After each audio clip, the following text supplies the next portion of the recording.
Ég segi þá fund bæjarstjórnar settan, þetta fundur númer 3478 og fyrir okkur liggur dagskrá í 5 liðum. Fyrsta dagskrá breytingar í nefndum og lögðu fram tillaga frá B-lista breytingu á skipan fulltrúa í skipulagsráði. Guðmundur Baldvin Guðmundsson verði aðalfulltrúi og formaður í stað Tryggva Más Ingvarssonar frá og með 1. október 2020. Orðið laust. Sem enginn hefur kvatt sér svo, þeir sem geta samþykkt þetta gefur merki. Það eru 11.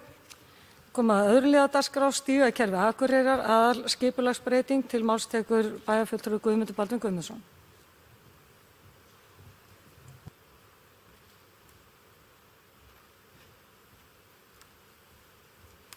Forseti, ágætu bæjarfulltrúar, hér lagður fram fyrsti liður í fundargerð skipulagsráðs 12. ágúst síðastliðinn, en þar var lögð fram endurskoðuð tillaga breytingu á aðalskipulagi Akureyrar 2018 til 2030 sem varðar nýtt stígakerfi innan sveitarfélagsins. Meirihluti skipulagsráðs leggur til við bæjarstjórn að tillaga með meginháttar lagfæringu verði auglýst samkvæmt 1. málsgrein 31. grein skipulagslaga nr. 123/2010. Breyting á aðalskipulagi tekur sinn tíma og má segja að aðdragandi þess sem við erum hér að fjalla sé orðinn ansi langur. Á fundi skipulagsráðs í febrúar 2018 var samþykkt að hefja vinnu við stígaskipulagið sem var í samræmi við stefnumörkun í gildandi aðalskipulagi 2018 til 2030. En þar segir að vinna skuli sérstakt heildarskipulag fyrir stígakerfi bæjarins og framkvæmda áætlun á grundvelli þess. Skipulagslýsing var auglýst í nóvember 2018 og send umsagnaraðilum auk þess sem hún var kynnt rækilega. Á fundi skipulagsráðs í janúar 2019 var fjallað athugasemdir og ábendingar sem framkoma á skipulagslýsingu og þeim vísa til áframhaldandi vinnu. Vinna við skipulagið stóð svo yfir megnið á árinu 2019 og fram á árið 2020 og til umfjöllunar í skipulagsráði að minnstakosti á 4 fundum á því tímabili, en það var svo í mars 2020 sem skipulagsráð samþykkti að kynna tillögu að breytingunni samkvæmt 2. málsgrein 30. greinar skipulagslaga. Vegna ástands í þjóðfélaginu á vordögum var farin óvenjuleg leið í kynningu á tillögunni en ekki var haldið sérstakur kynningafundur stígakerfið en íbúum þess í stað gefið kostur á að senda inn spurningar, ábendingar og athugasemdir til skipulagssviðs. Ljóst að mikill áhugi meðal bæjarbúa á stígaskipulaginu og bárust fjölmargar athugasemdir og ábendingar. Eftir að hafa fjallað þær var lögð fram endurskoðuð tillaga varðar nýtt stígakerfi innan sveitarfélagsins og samþykkti meirihluti skipulagsráðs að tillagan yrði auglýst og svo ákvörðuð hér til umfjöllunar og afgreiðslu. Í kjölfar afgreiðslu okkar hér í dag verður þessi uppfærða tillaga send til skipulagsstofnunar til yfirferðar en að því loknu auglýst í 6 vikur í samræmi við skipulagslög og þá gefst íbúum og hagsmunaaðilum á því tímabili loka tækifæri til að skila inn athugasemdum. Eftir að auglýsingatíma lýkur og tekin hafi verið afstaða til athugasemda gengur skipulagsnefnd frá breytingu á aðalskipulagi sem síðan kemur þá til samþykktar hér í bæjarstjórn og breytingin tekur svo loks gildi eftir staðfestingu skipulagsstofnunar en stefnt að gildistöku í lok árs 2020. Já, breytingar á aðalskipulagi taka sinn tíma. Vanda þarf til allra vinnu, samráð skal haft og leikreglur eru skýrar í skipulagslögum. Ég held ég geti sagt í góðri trú að vel hafi tekist til við vinnu á þeirri tillögu sem hér til umfjöllunar og metnaður og framsýni hafi ráðið för. Forseti, ágætu bæjarfulltrúar, ég legg til að tillaga skipulagsráðs auglýsingu á skipulagi verði samþykkt. Bæjarfulltrúi Guðmundur Baldvin Guðmundsson lokið máli sínu, orðið laust. Næst tekur til máls bæjarfulltrúi Sóley Björk Stefánsdóttir.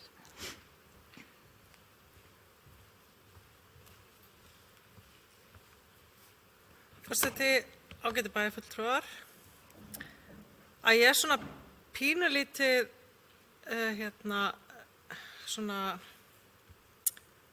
ég ekki alveg, átta mig ekki alveg á sjónarmiðunum í þessari tillögu og mig langar til að byrja aðeins á því að fara yfir smá kafla ef maður með leyfi forseta að lesa upp úr tillögunni sem hljóðar svo: uppbygging á öflugu stígakerfi veltur á því að allar ákvarðanir miði að sömu langtíma sjónarmiðum. Starfsmenn Akureyrarbæjar hafa lagt mikla vinnu við skipulag stígakerfisins í gegnum tíðina þó það skipulag var aldrei tekið formlega gildi. Sú vinna hefur verið leiðarljós í uppbyggingu stígana en stefna bæjarins, og þetta er setningin svona sem ég fyrst skrítin, en stefna bæjarins síðustu ár hefur meðal annars verið að byggja upp breiða stíga til að rúma umferð hjólandi og gangandi vegfarenda. Og svo síðar í tillögunni stendur breytingin byggir á núverandi stígakerfi og þeim markmiðum sem bæjarfélagið hefur sett sér í gegnum tíðina. Og af þessu einhvern veginn skilst mér að stefnan sé að byggja blandaða stíga. En á sama tíma í tillögunni tekið fram að það sé mjög óheppilegt og gangi ekki upp til lengdar. Og ég skil bara ekki, að því að þetta stefnumótun, að hún sé ekki sett fram með skýrari framtíðarsýn aðskilnað gangandi vegfarenda og þeirra sem að ferðast á tvíhjóla farartækjum. Af því að við höfum bara síðustu misserin séð bara algjöra sprengingu í fjölda vegfarenda sem ferðast á tveimur hjólum og það getur þá verið í formi hlaupahjóla, rafmagns- eða bensínvespa eða rafhjóla eða bara reiðhjóla venjulegra. Og við vitum það að þessi umferð á gangstéttum í algjörum órétti gagnvart gangandi vegfarendum. Og það ekkert að ástæðulausu því að gangandi vegfarendur eru mjög berskjaldaðir gagnvart þessum farartækjum. Og svo ætla ég að fara að leyfa mér að vitna í umferðarlögin, af því að þar ekki gert ráð fyrir að hjólandi vegfarendur séu í bland við gangandi. Og í 42. grein stendur, með leyfi forseta, hjólreiðamaður skal að jafnaði hjóla í akstursstefnu á hjólastíg eða hjólarein eða hægra megin á akrein þeirri sem lengst til hægri á akbraut sem ætluð almennu umferð. En svo kemur 43. grein, þar sem kveðið á undanþágu heimildir fyrir hjólreiðafólk, af því að þetta svolítið takmarkandi í umferðarlögunum af því að tala hjólreiðafólk, en þetta miklu víðara, eins og ég var að telja upp áðan. En sem sagt að kveðið á undanþágu heimildir fyrir hjólreiðafólk til að hjóla á gangstétt, göngustíg eða göngugötu og með leyfi forseta, enda valdi það ekki gangandi vegfarendum hættu eða óþægindum og sveitarstjórn hefur ekki sérstaklega lagt bann við því. Ef hjólastígur samhliða gangstétt eða göngustíg skal að jafnaði notast við hjólastíginn. Þó í slíkum tilvikum heimilt að hjóla á gangstétt eða göngustíg ef fyllsta öryggis gætt og ekki hjóla hraðar sem nemur eðlilegum gönguhraða.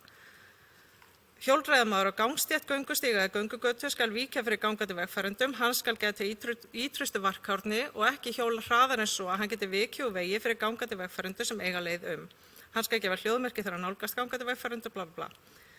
Og þetta líka endurspeglast í tryggingamálum vegna þess að það ekki skylda að ábyrgðartryggja hjól eins og með bíla og ef að hjólreiðamaður hjólar á gangandi vegfarenda þá getur hann verið skaðabótaskyldur fyrir tjóninu sem hann veldur ef hann hefur ekki keypt sérstaka ábyrgðartryggingu sem nær til slíkra atvika. Og þess vegna skil ég ekki alveg hvers vegna þrátt fyrir að í tillögunni talað að þetta sé ekki gott, þessi blandað umferð. Að eins og segir á öðrum stað í tillögunni, með leyfi forseta, á stoppstígum gert ráð fyrir blandaðri umferð gangandi og hjólandi fyrst sinn. Hins vegar sú umferð ólík í eðli sínu og fyrir sig að árekstrum þessara tveggja notkunarhópa muni fjölga eftir því sem notkun stíganna eykst. Því æskilegt að aðskilja umferðina þannig að hjólastígar myndi með tímanum sitt eigið samgöngukerfi eftir farvegi stoppstíganna.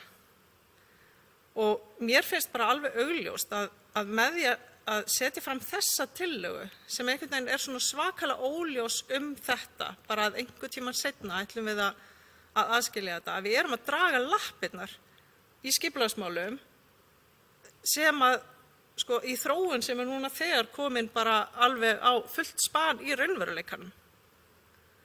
Og mér finnst bara mjög mikilvægt að við leggjum skýrari áherslu á aðgreiningu gangandi og hjólandi umferðar í þessu framtíðarskipulagi okkar. Og mér finnst bara að við getum ekki leyft okkur að draga lappirnar í þessu, því mér finnst við vera alveg nógu sein nú þegar að horfast í augu við þessar breytingar sem að íbúarnir hafa gert á ferðavenjum sínum. Og ég tala nú ekki þegar við erum að tala breytingu sem hefur svona ótrúlega jákvæð áhrif á heilsufar fólks, á fjármál íbúanna og ég tala nú ekki loftgæði og kolefnislosun. En það alveg ljóst að við erum ekki að fara að bara á morgun og í næstu viku eða á næsta ári þess vegna að útbúa hérna fullkomið hjólastígakerfi eins og vonandi mun verða raunin á endanum. En þá finnst mér að við þurfum að leysa þetta betur hvað við gerum þangað til. Og Og það bara til dæmis víða hérna sem bara mjög auðvelt að gera ráð fyrir hjólandi umferð á götunum. Fyrir að fyrsta þá erum við mjög mikið að 30 km hraða götum og það bara mjög auðvelt að gera ráð fyrir hjólandi umferð á þeim og samkvæmt umferðarlögunum þá það í raun og veru þá leyfi fyrir hjólandi vegfarendur að vera á miðri götu á 30 það sem 30 km hámarkshraði, svona með því skilir að viðkomandi haldi svona þokkalegum hraða. En og við vorum að ræða þetta á síðasta kjörtímabili og þá lagði ég til að við myndum bara byrja slíka breytingar á götum þar sem bara mjög auðvelt og ég nefndi upp aftur. Og því ég held bara að við getum ekkert haldið áfram að svona humma fram á okkur þessar breytingar sem að gerast svo svakalega hratt á ferðavenjum fólks. Svo langar mig til að aðeins að ræða bókun bæjarfulltrúa Þórarins Jónssonar við afgreiðslu málsins í skipulagsráði að þá vil ég benda á það að í stígaskipulaginu að mestu gert ráð fyrir að stoppstígar séu ekki ofan í stórum umferðargötum og það bara gríðarlega mikilvægt í ljósi þess ástand sem að myndast í þessar götur þegar svifryk vegna nagladekkjanotkunar fer langt yfir heilsuverndarmörk. Þannig að mér finnst mjög slæm hugmynd að leggja til að stoppstígur verði meðfram Glerárgötunni. En svo vil ég líka segja að það alveg margt gott í þessu og ég vil sérstaklega nefna svona leiðbeiningar varðandi hönnun og umhverfi stíga með tilliti til greiðfærni. Af því að það rosalega mikilvægt að hafa þær leiðbeiningar skýrar og góðar eins og þær eru í þessari tillögu og vegna þess að þeir sem ekki nota stígakerfið mjög mikið, þá getur verið erfitt að átta sig á svona hvað greiðfærni mikilvæg. Og svo yfir höfuð þá vil ég bara segja að það mjög gott og mjög mikilvægt að við séum að huga að stígaskipulaginu, þessu sem ég segi bara framtíðar leiðarkerfinu okkar og það þetta sérstaklega mikilvægt fyrir okkur á Akureyri sem viljum að fólk átti sig á lífsgæðunum sem felst í því að vera óháð einkabílnum. Og fyrir mig þá segi ég að þetta bara, þessi möguleiki eitt af því besta við að búa á Akureyri og við þurfum bara að hlúa að þessu sem allra best. Þannig ég vil endilega að við stígum svolítið fasta til jarðar og horfum aðeins til þessara framtíðar sem teknu upp í þessari tillögu en samt ekki tekist á við. Og það finnst mér vanta. Það bæjarfulltrúi Sóley Björk Stefánsdóttir lokið máli sínu, orðið laust. Næst tekur til máls bæjarfulltrúi Eva Hrund Einarsdóttir.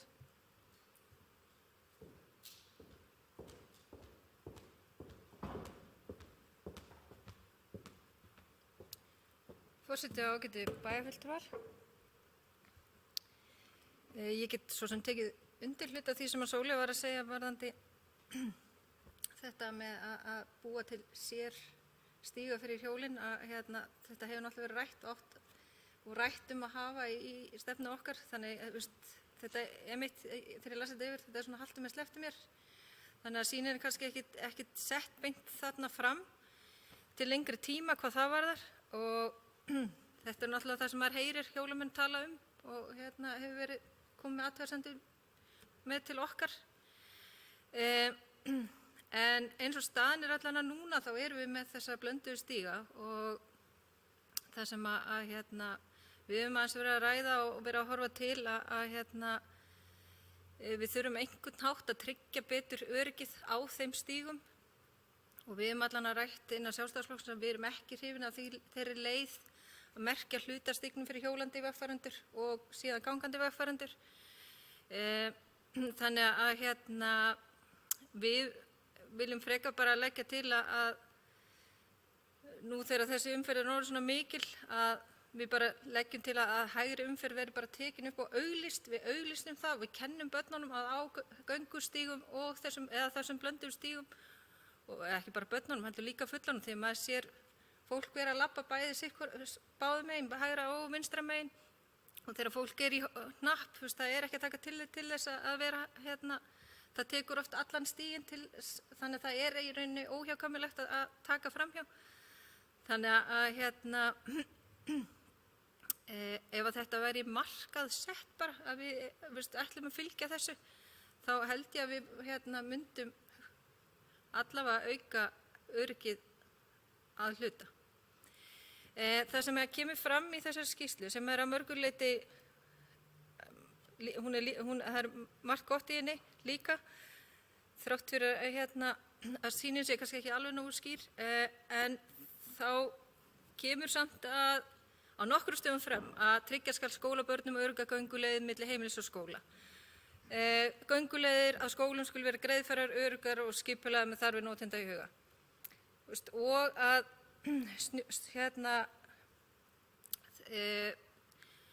aðgengi á skólum skuli vera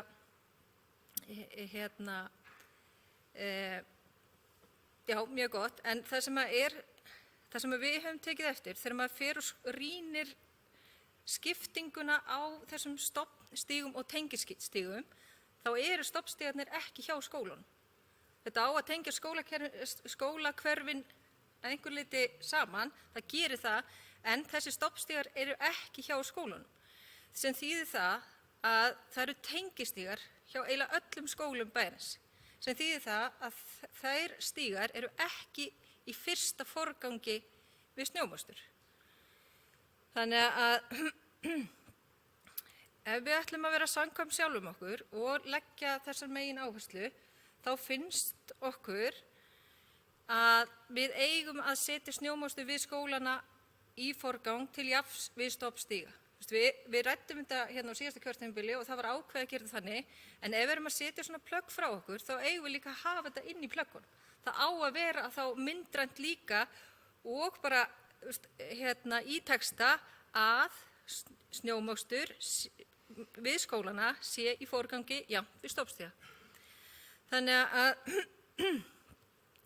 við allavega hjá Sjálfstæðisflokknum ætlum að leggja fram eftirfarandi bókum og hún hljóðar svo: við leggjum ríka áherslu á að öryggi barna sé tryggt og snjómokstur við skólana verði í forgangi til jafns við stofnstíga. Nú þegar umferð gangandi og hjólandi og vegfarandi er að aukast, þá leggjum við til að hægri umferð verði tekin og auglýst bæjarbúum í stað þess að skipta blönduðum stígum upp fyrir hjólandi og gangandi umferð með merkingum. Það er bæjarfulltrúi Eva Sund Einarsdóttir lokið máli sínu. Næst tekur til máls bæjarfulltrúi Ingibjörg Ísaksen.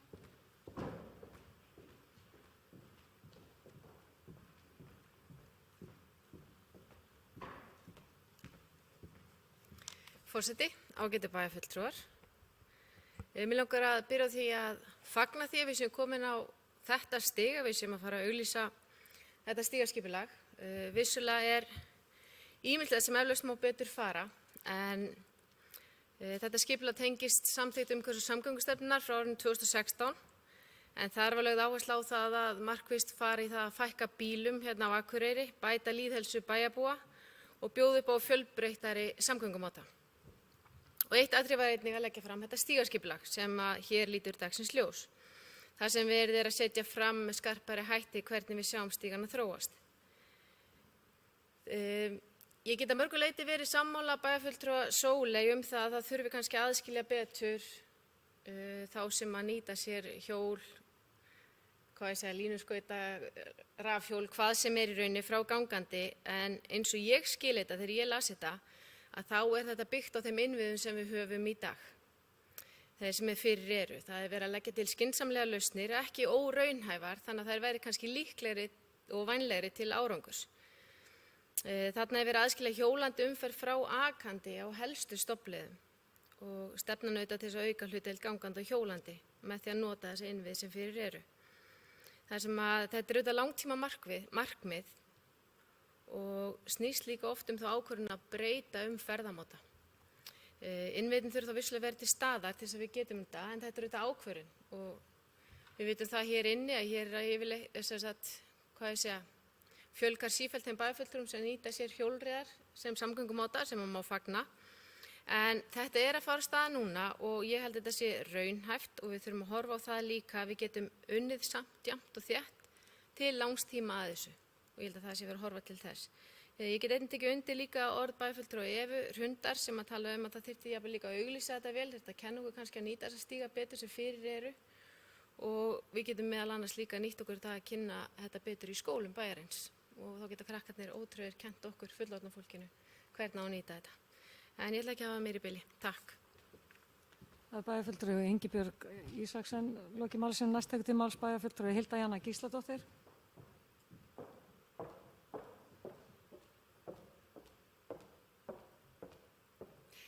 Forseti, ágætu bæjarfulltrúar, ég fagna því mjög að við séum að ræða hérna stigakerfi bæjarins.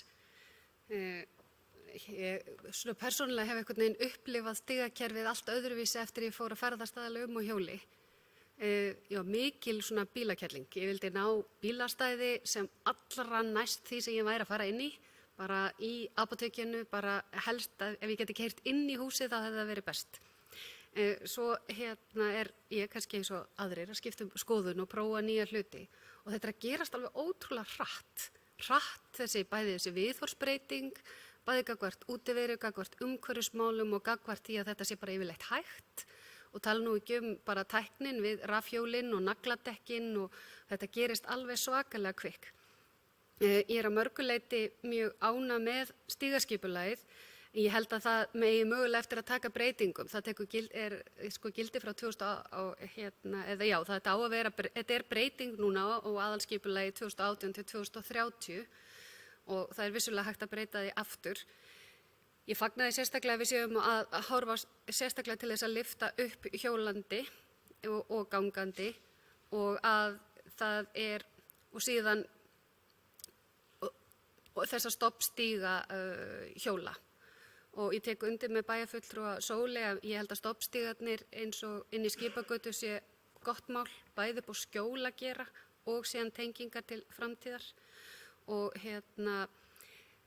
helst af öllu vildi ég að þetta væri bara hjólaleið allstaðar og ég vona að það verði þá fyrir öll þessi tæki sem hafa verið nefnd, hvort sem það er með línuskautar eða hlaupahjól eða rafhjól eða hinsegin hjól og kannski á endanum verður þannig að við getum bara látið göturnar vera það, hver veit. Draumaheimurinn á minnstakosti. Og mér fannst líka áhugavert að sjá að það var talað um það einhvers staðar að stefna að því að bæta við 500 til 1000 metrum af stígum á ári. Og ég hefði nú alveg áhuga að sjá líka kostnaðargreiningu á skipulaginu, hvernig ætlum við að innleiða það, hversu hratt og síðan að taka stærri skref. Ég held við getum alveg horft til stærri skref og ég held að krafan hjá samfélaginu verði það alveg. Þannig að það er kannski það sem við þurfum líka að ræða. Hvernig náum við að eitt er að setja fram skipulag, við höfum sett fram alls konar skipulag í gegnum tíðina og hitt er síðan að framfylgja því og gera það betra og auðvitað finnum maður strax fyrir ofboðslegu mun á því að hjóla til dæmis í nýrri hverfum bæjarins heldur en þeim eldri. Þannig að mörguleyti get ég tekið undir að við kannski gætum farið ennþá lengra en kannski er þetta einmitt horft til þess sem að bæjarfulltrúi Ingibjörg var að nefna hvaða leiðir getum við farið í fyrsta áfanganum í því þá að það sé í forgangi stoppstígar og þar af leiðandi geti fleiri farið að nota aðra samgöngumáta heldur en bílinn. En ég held að þetta sé ekki í síðasta skipt sem við tökum þetta stígaskipulag fyrir og ég held að krafa samfélagsins og okkar allara smá saman verði meira í þessa vegurina eða minnstakosti vona ég það. En mér finnst þetta metnaðarfullt plagg og að minnstakosti gott skref. Það er bæjarfulltrúi Hilda Jana Gísladóttir í loki máli sem ég ætla að biðja að taka við stjórn fundarins og gefa mér orðið. Bæjarfulltrúi Hallabjörg Reynisdóttir tekur til máls.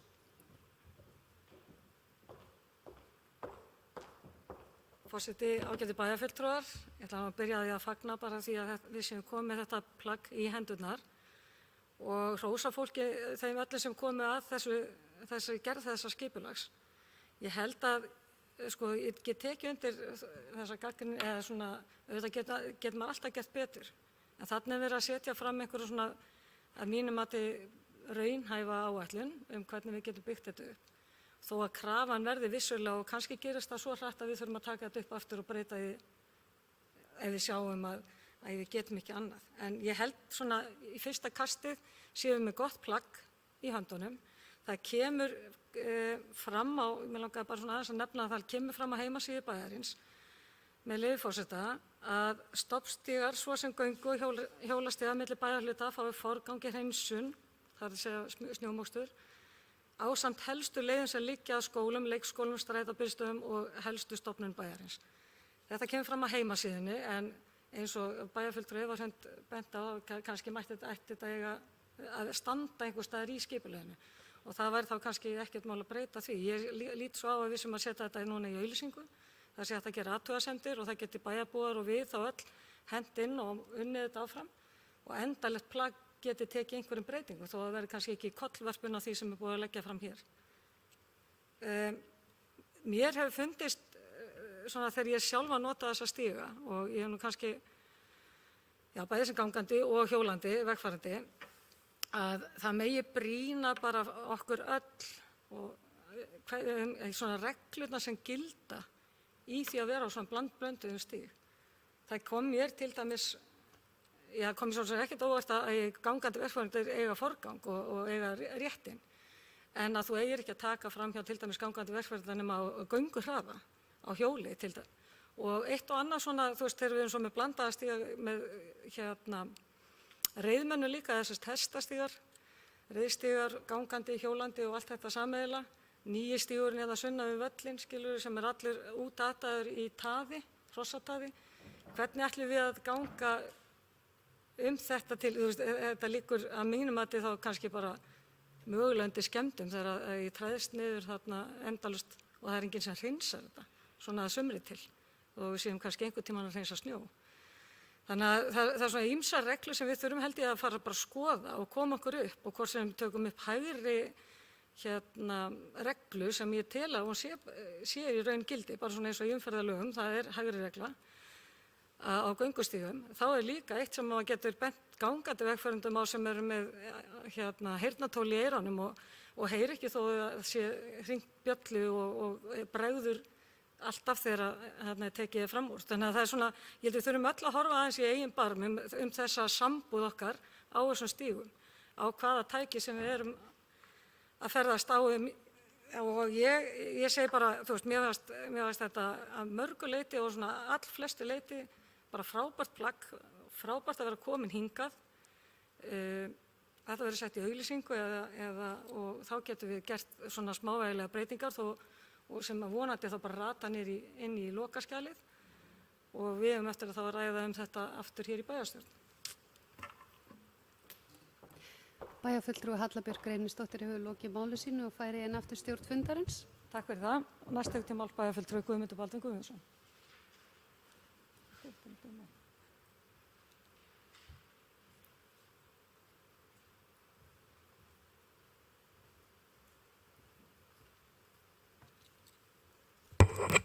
Forseti, ágætu bæjarfulltrúar, aðeins að koma upp og ræða það sem hefur komið hér fram. Ég held nú að mínum huga er þetta mjög metnaðarfull plagg og kannski svona leiðavísi fyrir okkur á næstu árum hvernig við getum tekist á við það að koma hér upp almennilegu stígakerfi eða bæta það sem er fyrir. Við erum búin að vera og það kemur eins og bæjarfulltrúi Sóli benti á, þá hafa starfsmenn bæjarins fram til þess að vera að vinna í stígakerfi og án þess að þessi stefna liggi fyrir. Nú eru lagðar línur fyrir hvernig við ætlum að hafa okkur á þeim stígum sem eru til staðar í dag og hvernig við sjáum þetta þróast á næstu árum. Það er nú bara þannig að auðvitað væri í hinu fullkomna heimi þá getum við sett hér alla þessa stíga sem að gert er ráð fyrir og komið þessu öllu saman fyrir. En það náttúrulega kostar bæði tíma, fé og fyrirhöfn og ekki síst fé og við þurfum aðeins að velta í fyrir hvernig við förum að þessu.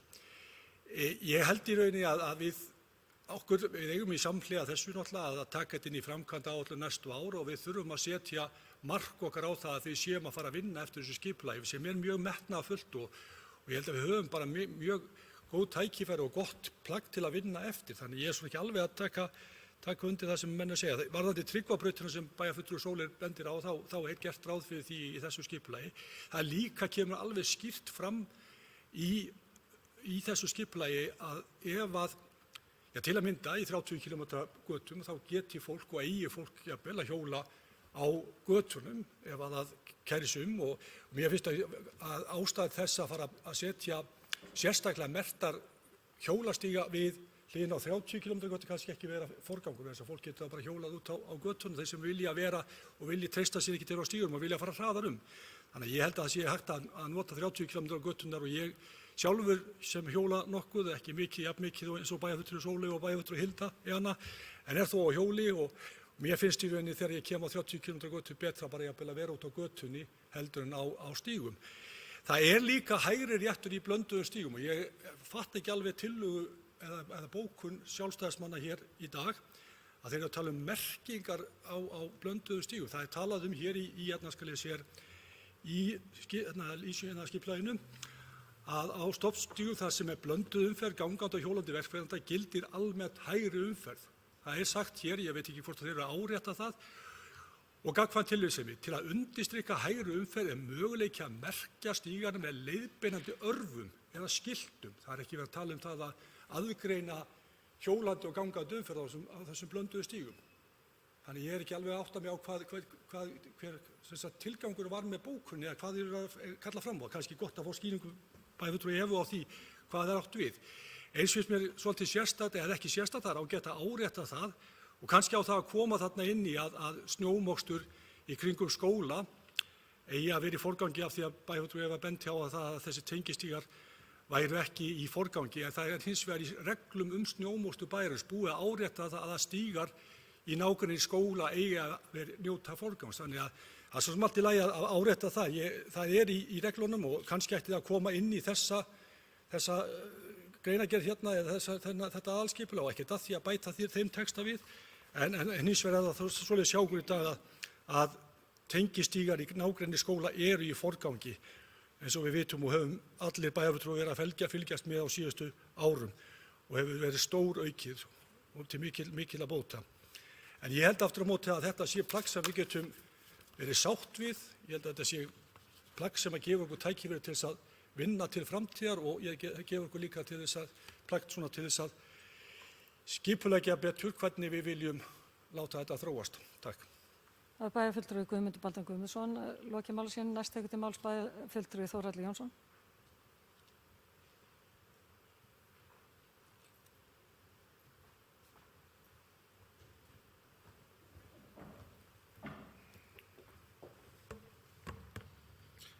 Forseti, ágætu bæjarfulltrúar. Ég vil líkt og aðrir fagna því að þetta sé komið hér fram og margt af því sem að bæjarfulltrúi Sóley sagði hér áðan bara satt og rétt. Hún kom reyndar inn á bókunina mína sem að ég setti fram í skipulagsráði. Vil leyfa mér með leyfi forseta að lesa bókunina. Þórhallur Jónsson délista satt hjá en óskar bókaðan telji að ekki sé æskilegt að leggja stoppstíg, takk eftir stoppstíg, hjólreiða í gegnum miðbæ Akureyrar eins og ráðgert í skipagötu. Vegna hættu sem skapast getur fyrir gangandi vegfarendur. Frekar ætti að horfa til þess að hafa blandað umferð líkt og í göngugötunni sem vistgata með 10 km hámarkshraða. Æskilegra sé að þessu svæði liggi stoppstígur samsíða Glerágötu aðalumferðargötunni gegnum bæinn.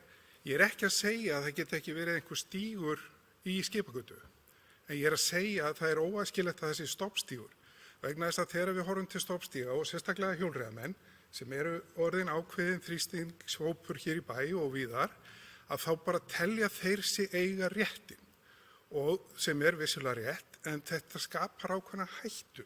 Við erum að vinna í miðbæjarskipulaginu og eitt af því sem við erum að leggja áherslu á að hægja á umferðinni í miðbænum. Í skipagötu til dæmis 50 km hámarkshraði sem alveg bara algjört rugl. Þarna á að vera 30 km hámarkshraði og helst 10. Það væri bara æskilegast, af því við megum ekki hafa 15 og einhver 8 tölur. Nei, fyrir ekki hlaupa á 5. En allavega, þetta svona það sem að ég hef áhyggjur af, því að við erum að hugsa þetta svæði þarna fyrir gangandi, akandi og hjólandi, allt í bland, og þá finnst mér óæskilegt, og eins og bæjarfulltrúi Guðmundur Baldvin kom inn á áðan, að þar sem 30 svæði, að þar geti hjólandi bara farið út á götuna, eins og í skipagötu. Þannig við þurfum ekki að vera með sérstíg. Ég hef áhyggjur af því að fólk einfaldlega ráfi inn á þennan stíg og verði hjóla niður. Það þess vegna sem ég legg til að verði sér stoppstígur sem fyrir þá sem ætla að hjóla virkilega hratt hérna í gegn og að fara í vinnuna, að hann verði þá annar staðar, en fyrir þá sem að sækja þjónustu verða það sjálfsögðu hjólastígur að miðbænum. Það bara alveg sjálfsagt mál. Og þetta það sem að tillaga mín, bókunum mín gengur út á, bara svo ég fá að útskýra málið mitt. Varðandi þetta skipulag, þá finnst mér við vera að flýta okkur pínlítið. Mér finnst, við erum búin að fá ákveðnar athugasemdir, það er búið að gera ákveðnar leiðréttingar, en mér finnst við ekki hafa, bara kannski vegna COVID og annað, átt nægilega gott samráð við bæjarbúa. Þetta íbúalýðræði, mér finnst við ekki vera búin að klára þetta alveg svona gagnvart þeim athugasemdum sem hafa borist. Og til dæmis er búið að gera athugasemdir varðandi þetta mál með snjómokstur að skólum og allt þetta. Ég veit að þetta er samt þarna, en það er voða æskilegt að þetta sé bara í aðalskipulaginu, finnst mér og okkur sjálfstæðismönnum. Svona í bili var það ekki fleira. Takk. Bæjarfulltrúi Þórhallur Jónsson lokið máli sínu. Næst til máls bæjarfulltrúi Heimir Haraldsson.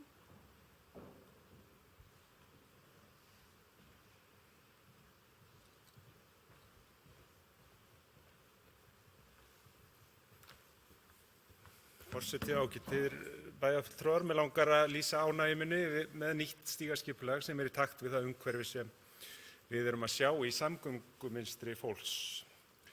Samgöngumynstur okkar er að breytast og hefur komið fram í ræðum bæjarfulltrúa og við erum að leggja meiri áherslu á vistvænni samgöngur eins og að ganga og notast við reiðhjól.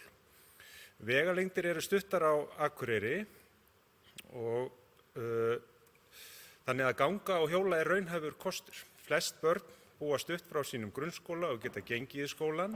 Vinnustaðir hinna fullorðnu eru oft á tíðum minna en 5 km frá heimilum fólks og langar mig að benda bæjarbúum á appið Korter sem sýnir fram á hversu langt maður kemst á korteri, ýmist gangandi eða á hjóli. Og þetta fyrir áhugasama má finna á vefsíðunni korter.vistorka.is. Svo eru rafhjól að gera það verkum að við erum eiginlega alltaf að hjóla í Danmörku því brekkur verða leikur einn, þó að sé kannski örlítið meiri meðvindur hér en þar. En ég held að það sé komið að þeim tímapunkti að Akureyringar geti losa sig við hinn bílinn af heimilinu. Það væri allavega ágætis byrjun. Lykilatriði er að allir íbúar hafi val hvernig þeir ferðast bæinn með öruggum hætti. Bæjarfulltrúi Sóley fór ágætlega yfir það í sínu máli, en svo verðum við að treysta á skynsemi fólks í þessari umferð sem og í annarri. Og við sem höfum ferðast til Kaupmannahafnar, við erum nokkuð fljót að átta okkur á hvernig reglurnar þar virka í samfélagi við hjólandi, þannig að ég hef fulla trú á að Akureyringar muni finna sinn takt í þessum efnum. Ég hveti alla íbúa Akureyrar til að huga að breyttum ferðavenjum því það er ávinningur fyrir alla. Takk. Bæjarfulltrúi Heimir Haraldsson lokið máli sínu. Næst til máls bæjarfulltrúi Gunnar Gíslason.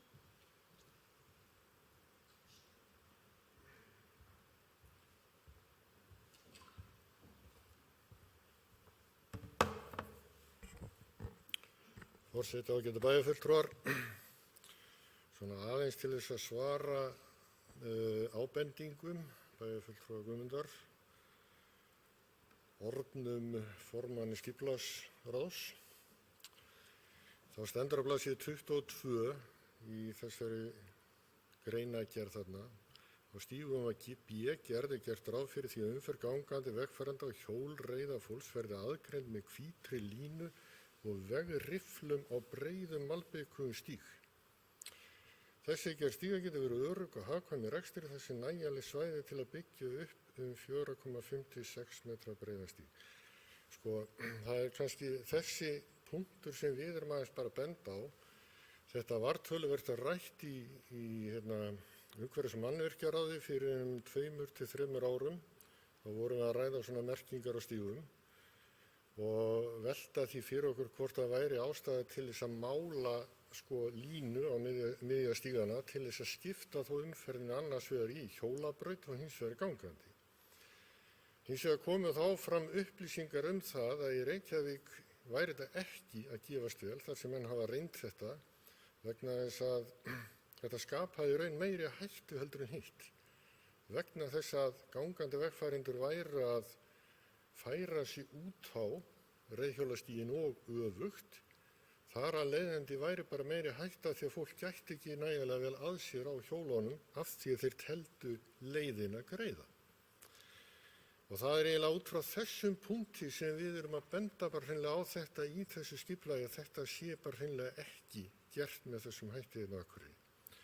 Svo aðeins varðandi snjómoksturinn, það er alveg rétt hjá bæjarfulltrúa Guðmundi að það er í verklagsreglum snjómokstur að stígar að skólum sé í forgangi. Þess vegna skýtur að pínulítið skökku við. Þegar það kemur inn í texta á blaðsíðu 60 tengi stígar næst og eftir stoppstígum í forgangi. Þetta á sérstaklega við helstu göng og hjólaleiðir fyrirgefiði sem liggja á skólum, leikskólum, fjölbýlishúsum og þannig kollakolli. Og það er bara það sem við teljum náttúrulega vera eðlilegt í svona skjali, það er þessi samræmi því sem við erum að gera og því sem við tölum þá annar staðar að eigi að vera. Og það er fyrst og fremst þetta, því að þetta var nú töluvert hitamál hérna tíma og það er alveg hárrétt, það er búið að kippa í sig liðin og hefur verið gert að mestu leyti bara mjög vel hingað til og það er bara mjög mikilvægt að við höldum þessu áfram. Og það er reyndar þannig að tengibrautir eins og til dæmis inn að Oddeyrarskóla hefur stundum dregist nokkuð að ryðja, bara sem dæmi. Og ég veit náttúrulega af hverju það er, en það er ekki gangstígur en heldur gata. En það er eiginlega bara þetta sem við erum aðeins að benda á og hægri rétturinn þá, jú, hann er þarna, en svo var okkur reynd að benda á það í gær og ég hefði bara ekki tök á því að kanna það, að svona blandaðir stígar þeir væru hreinlega bara bannaðir í umferðarlögum. Nýjum, getur það verið? Þá velti maður fyrir sér af hverju vera ræð það hér, ef svo er. Takk. Bæjarfulltrúi Gunnar Gíslason, lokja málsinn, næst tekur til máls bæjarfulltrúi Sóley Björk Stefánsdóttir.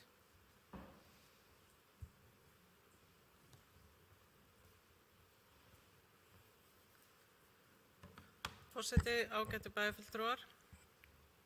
Ég vil nú byrja á því að taka undir þessa ábendingu að auðvitað verður að vera samræmi í textanum í aðalskipulaginu og reglum bæjarins snjómokstur. Þannig að það er bara eitthvað sem við augljóslega þurfum að laga í þessu skjali. Og varðandi það sem bæjarfulltrúi Gunnar var að tala með umferðarlögin, þá var það akkurat það sem ég var að benda á þegar ég var að lesa fyrir ykkur upp úr umferðarlögunum, að það er bara einfaldlega ekki gert ráð fyrir blönduðum stígum. Og það er þarna sem ég þess vegna er ég á ég pínu erfitt með að skilja þetta að bæjarfulltrúar meirihlutarnir sem hafa komið upp og tala þetta sem svo gott og metnaðarfullt og ég bara sé þetta ekki þannig og mér vantar útskýringu á því að því mér langar ekkert til þess að finnast þetta ekki gott. Mér langar bara til að skilja þetta. Hvað erum við að tala um? Við erum að tala þetta skipulag sem er algjörlega eins og verið bent á ótímasett. Það er skipulag. Við erum bara að horfa 100 ár fram í tímann þegar við tölum skipulag. Við tölum að þetta og hitt húsið eigi að fara, víkja, rífa, en við erum aldrei að tala hvenær á að gera það. Og það er saman með þetta. Við erum ekki að tala hvenær á að gera hlutina. Og það er svona skilja ekki. Þegar við erum að tala einhvern veginn með annari hendi í þessu skjali að byggja upp blandaða stíga og með hinni hendin erum við að tala að það sé nú bara alls ekki framtíðin. Þess vegna skil ég þetta ekki og mér langar að spyrja ef það er ákveðið að gera nýjan stíg núna, verður hann þá blandaður stígur? Og ef svarið við því já, þá vil ég spyrja, er það skynsamleg ráðstöfun fjármuna að vera að byggja upp eitthvað sem við vitum og stendur í sama skjali að er ekki framtíðin? Væri þá ekki betra að við myndum einhenda okkur í að finna lausnina, því ég veit alveg eins og ég sagði áðan að við erum ekki að fara að byggja upp hjólreiðastígakerfi og mér finnst líka mikilvægt að því að við höfum nú öll kannski eða flest mörg komið upp og talað að við séum nú hjólandi og hjólandi. Þetta snýst að mínum mati alls ekki síður gangandi vegfarendur og þeirra öryggi og hvernig þeim líður á stígunum sem eru sannarlega þeim ætlaðir. Þannig að í mínum huga þá þurfum við að segja hvernig við ætlum að hafa þetta í framtíðinni. Það er að segja, við ætlum að hafa þetta aðskilda umferð, það er að segja gangandi og þeirra sem ferðast á hjólafarartækjum. Og hvað ætlum við síðan að gera þangað til? Mér finnst alveg skipta máli að við tölum það og ég hef bent á að mér finnst að við ættum að gera einhvers konar átak í því að færa hjólaumferðina út á göturnar, út í gatnakerfið og við þurfum að gera einhverjar aðlaganir en kannski þurfum við líka bara að setja upp skilti og bara svona færa menninguna þangað. Og það er ekkert endilega eitthvað sem kostar rosalega mikið. Þannig að ég langar að spyrja ef við ákveðum að gera nýjan stíg, verður það blandaður stígur? Og er það þannig sem við viljum verja þessum fjármunum og þegar við vitum að það er ekki þangað sem við erum að fara. Og ég vil bara skora á komandi formann skipulagsráðs aðeins að endurskoða þetta, ef ég er að skilja þetta rétt. Nema ég sé bara og útskýra þá fyrir mig bara ef ég er að misskilja þetta allt saman. Og svo eitt sem ég vildi koma að í viðbót sem er það að þegar við ákveðum að færa hjólaumferð út á göturnar, að þá ættum við að breyta einstefnugötum þannig að þær verði tvístefnur fyrir hjólandi, vegna þess að það er auðvitað allt annað að taka krókinn þegar þú ert hjólandi, ég tala nú ekki fyrir eigin afli því að það eru auðvitað ekki allir á rafdrifnum hjólum. Þannig að mér finnst alveg einboðið að leyfa bara hjólreiðar á móti einstefnu. Og svo vil ég bara segja að mér finnst bæjarfulltrúi Þórhallur vera að bæta sig svolítið mikið þegar hann segir annars staðar í staðinn fyrir að segja Glerágata. Af því að mér finnst það er líka það sem að þetta skipulag snýst svolítið Það er ekki endilega verið að negla niður nákvæmlega leiðirnar. Það er verið að negla niður hugmyndafræðina, eða það ætti að vera að negla niður hugmyndafræðina, en ekki endilega þess að hérna göttuna. Og það var eiginlega mest það sem ég hafði athugasemdir við bókunina hans Þórhalds, það var að hann skildi leggja til að þetta yrði við Glerárgötu sem að ég sagði mér finnst bara ekki góð hugmynd. Takk. Það er bæjarfulltrúi Sóley Björk Stefánsdóttir lokið máli sínu. Næst tekur til máls bæjarfulltrúi Hilda Jana Gísladóttir.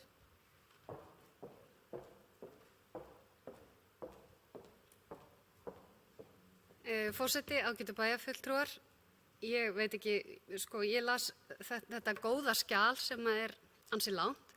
Mér langaði að það er allavega tvennt sem ég langar að koma inn á. Það er í fyrsta lagi að það stendur þarna sjálfstætt kerfi hjólastíga. Ég skildi það þannig, allavega með við það sem stendur hérna, að það sé markmiðið að það verði sjálfstætt kerfi hjólastíga. En þar stendur með leyfi forseta, sérhannaðir hjólastígar auka notkunarmöguleika og öryggi í stígakerfinu. Stefna bæjarins er að byggja upp sjálfstætt hjólastígakerfi en aukning hjólanotkunar sem samgöngumáta getur til lengri tíma spara bæjarfélaginu fjármuni og uppbyggingu innviða. Er að ræða nýtt umferðarkerfi sem þarf að koma fyrir innan þær götur og stíga sem fyrir eru. Til að áætlun þá uppbyggingu verði raunhæf þarf að setja fram heildræna framtíðarsýn og vinna stöðugt í átt að henni, meðal annars þegar unnið er við nýframkvæmdir og lagfæringar á eldri götum. Stefna Akureyrarbæjar er að byggja upp núverandi kerfi blandaðra stíga á þann hátt að þeir henti sífellt betur fyrir umferð hjóla. Fyrst í stað byggist umferðin á góðri sambúð gangandi og hjólandi vegfarenda þar sem almennur hægri réttur gildir, en með tímanum og með nýjum stígum fjölgar þeim hjólaleiðum sem eru aðskildar frá annarri umferð. Með því að standa vel og skynsamlega hönnun og uppbyggingu stígakerfisins verða hjólreiðar að raunhæfum valkosti í samgöngu bæjarfélagsins. Þannig að skilningu minn er já, ef það er verið að gera nýja götu, þá að bara vera markmið framtíðarsýnin sjálfstætt stígakerfi. Það mun hins vegar taka tíma og þá þurfum við kannski að fara einhverjar leiðir fram að því. Svo langaði mig aðeins að varðandi það sem bæjarfulltrúi Þórhallur var að tala varðandi hjólin í skipagötunni, þar sem að hámarkshraði 50 og ég tek undir með bæjarfulltrúa Þórhalli að þar ætti að minnstakosti að fara með umferðarhraða niður í 30, en samkvæmt þessu skipulagi þá skal miða við 25 km hámarkshraða á hjólastígum. Þannig ég get ekki skilið að hjól sem hjólar við hliðina á bíl á 25 og bílinn á 50 eða á 30 sé eitthvað hættulegri heldur en bílinn. Ég átta mig ekki á því. En þar er talað við bestu aðstæður, en lægri í íbúahverfum og á miðbæjarsvæði en vistgötum er hámarkshraði 10 km. Þannig að það meira sé að teki sérstaklega fram og við þurfum öll held í átt okkur á því þegar kemur að miðbæjarskipulaginu og miðbæjarsvæðinu. Í miðbæjum þurfum við bara að hægja á okkur. Hvort við erum á hjólum eða bílum, kannski ekki erum við erum gangandi. En ég vildi koma þessi tvennu að. Bæjarfulltrúi Hilda Jana Gísladóttir lokið máli sínu. Næst tekur til máls bæjarfulltrúi Ingibjörg Ísaksson.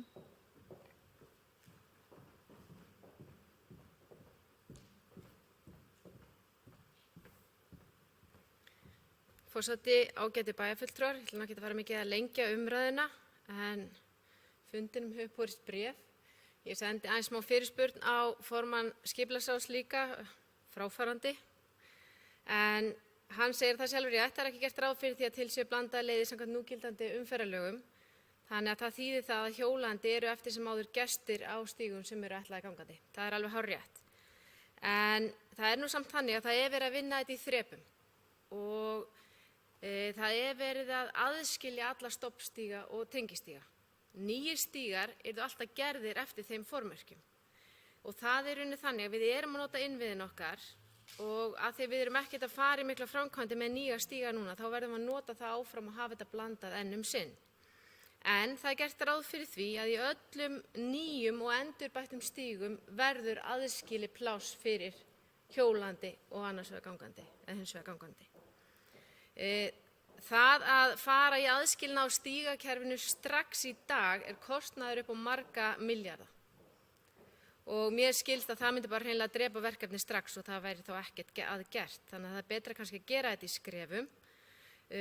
Varðandi það að ef hjólandi slasast við að hjóla gangandi blöndum stíga það sé þá ótryggður aðili, þannig er staðan í dag, það er alveg rétt.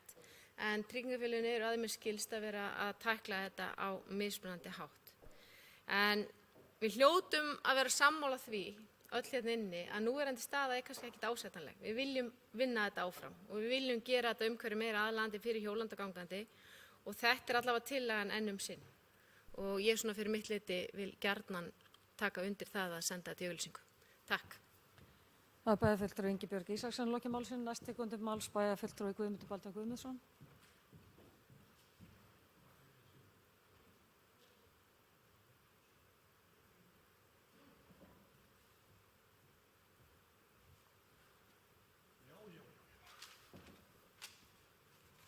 Forseti, ágætu bæjarfulltrúar. Aðeins út af þessa umræðu sem við átt sér stað ég skulle sé Þórhallur lýsi furðu minni á því að skipagata skulle vera með 50 km hámarkshraða og þetta er náttúrulega bara snarlega að koma því niður 30 km. Ég held að það sé nú algjörlega morgunljóst en það sem að menn voru eitthvað að efast umferðarlögin hérna og svo kom bæjarfulltrúi Ingibjörg upp með þá skýringu að reiðhjólamenn væru gestir á göngustígum. Það er bara samkvæmt umferðarlögum segir að undanþágu heimildir fyrir hjólreiðamenn. Heimilt að hjóla á gangstétt, göngustíg eða göngugötum enda valdi það ekki gangandi vegfarendum hættu eða óþægindum eða sveitarstjórn hefur ekki sérstaklega lagt bann við því. Ef hjólastígur er samhliða gangstétt eða göngustíg skal að jafnaði notast við hjólastíginn og þá er í slíkum tilfellum heimilt að hjóla á gangstétt eða göngustíg ef fyllsta öryggis er gætt og ekki er hjólarhraðinn sem nemur eðlilegum gönguhraða. Þetta er í samræmi við það sem kemur fram í þessu ágæta skipulagi og blanduð umferð er heimil samkvæmt umferðarlögum þarna. Þannig að í rauninni þetta er ekki í rauninni sem sagt einhver geðþóttaákvörðun Akureyrarbæjar í þessu tilfelli, heldur er þetta fyrst og fremst bara samkvæmt lögum. Þannig að blönduð umferð er í lagi. En mér fannst þarna skal ég segja bæjarfulltrúi Hilda hérna svara bæjarfulltrúi Sóleyju mjög vel varðandi það hvernig við sæjum framtíða fyrir okkur. Þannig að það þarf ekki að tvítaka það, ég var búin að leita það uppi líka en hún gerði það bara ágætlega. Það er ekki ástæða til þess að elta Ólafur það en það er sem sagt, við getum róa okkur því að þetta er heimild í umferðarlögum að hjóla á gangstéttum. Takk. Bæjarfulltrúi Guðmundur Baldvin Guðmundsson lokið máli sínu. Næst tekur til máls bæjarfulltrúi Gunnar Gíslason.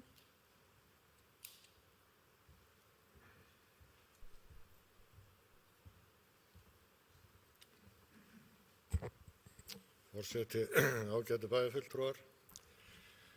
Ég held að það sé nú reyndar mjög margt gott sem er að koma fram í þessu skipulagi og það er vissulega mikilvægt að fara að koma þessu skipulagi í vinnslu.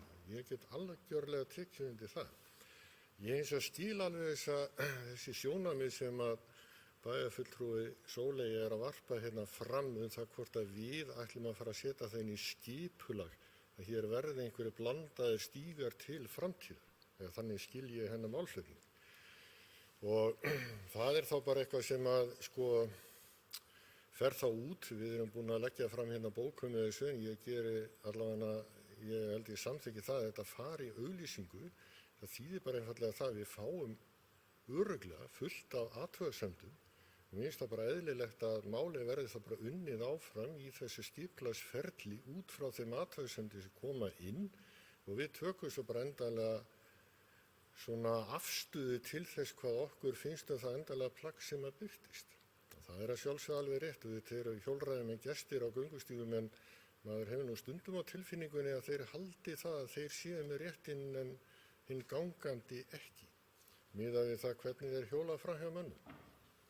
Og það er kannski það sem við þurfum með einhverjum hætti að fara að ítreka hérna, að það er hinn gangandi vegfarandi sem hefur réttinn og það ber að virða þann rétt þangað til annað er ákveðið. Ég held að það sé mjög mikilvægt og fer í taugarnar á morgun. Takk. Það er bæjarfulltrúi Gunnar Gíslason lokið málsins, orðið er laust. Næst tekur til máls bæjarfulltrúi Sóli Björk Stefánsdóttir.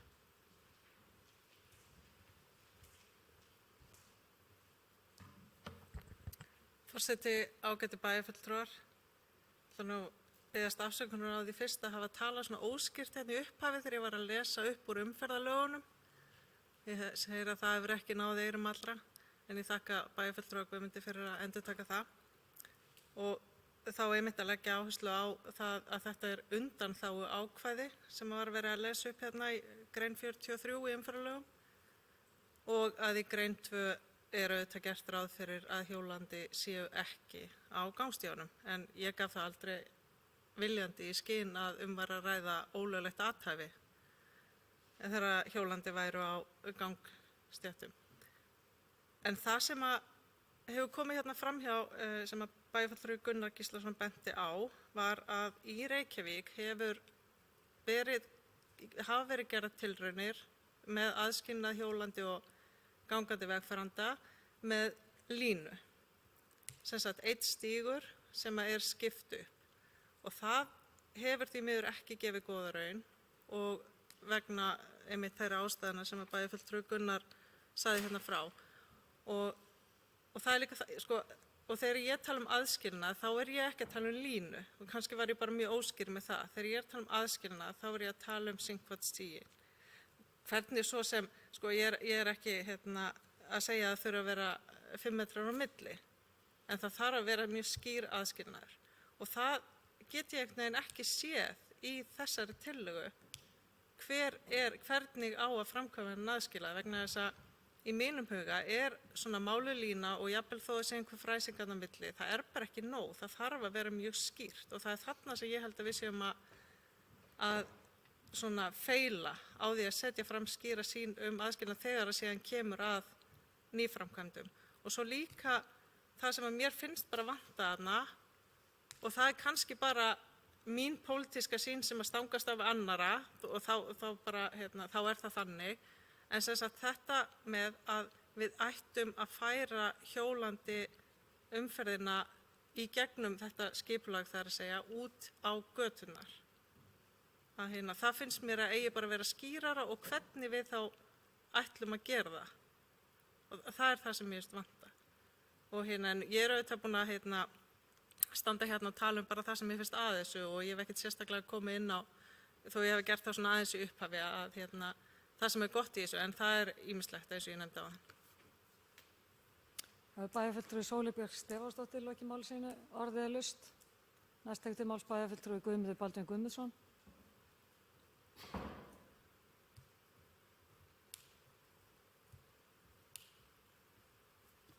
Forseti, ágætu bæjarfulltrúar, því að þessari umræðu nú að ljúka þá langar mig aðeins bara að benda bæjarfulltrúi Sóli og ég var ekki ég skildi alveg þegar hún var að tala um umferðarlögin, eftir móti var bæjarfulltrúi Gunnar því að hann hefði verið bent á að þetta væri ekki heimilt, það var það sem ég var að reyna bara að koma því til skila.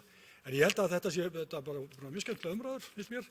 Það er náttúrulega þannig að eins og við erum að fara að samþykkja það að þetta verði sett hér í auglýsingu, þetta þarf fyrst að fara til skipulagsstofnunar til yfirferðar og þar fara þeir yfir þær gögnin og ábendingar og það sem hefur verið gert fram á þessu, en hins vegar gefst okkur núna 6 vikna tækifæri eftir að skipulagsstofnun er búin að rýna þetta, þá kemur þetta í auglýsingu og þá gefst mönnum 6 vikur til þess að koma fram með athugasemdir og eins og hefur komið fram hér í umræðinni þá býst ég alltaf við að það verði einhver athugasemdir við þetta og það er síðan skipulagsráðs að taka þær athugasemdir og og vega og meta og fara með þá vinnu áfram og þá gera það breytingar ef að þurfa þykir. Og það er náttúrulega komið hérna fram bara til að mynda eins og með snjómókstur við skóla að það er ágætt að samræma það orðalag við verklagsreglur sem eru hjá umhverfis- og mannvirkjasviði og fleira. Þannig að ég held að þetta verði bara það besta mál og legg aftur til að við samþykkjum og senda þetta í auglýsingu. Takk. Það er bæjarfulltrúi Guðmundur Baldvin Guðmundsson lokið máli sinni og orðið er laust. Það er fleiri hafa ekki hvassi hljóðs þeir sem geta samþykkt að setja þetta í auglýsingu, gefið merki. Það eru 10, einhver á móti. Enginn og einn situr hjá. Þá komið að þriðja lið á dagskrá, það er Hafnarstræti 80 og Austurbrú 10-12. Til máls tekur bæjarfulltrúi Guðmundur Baldvin Guðmundsson.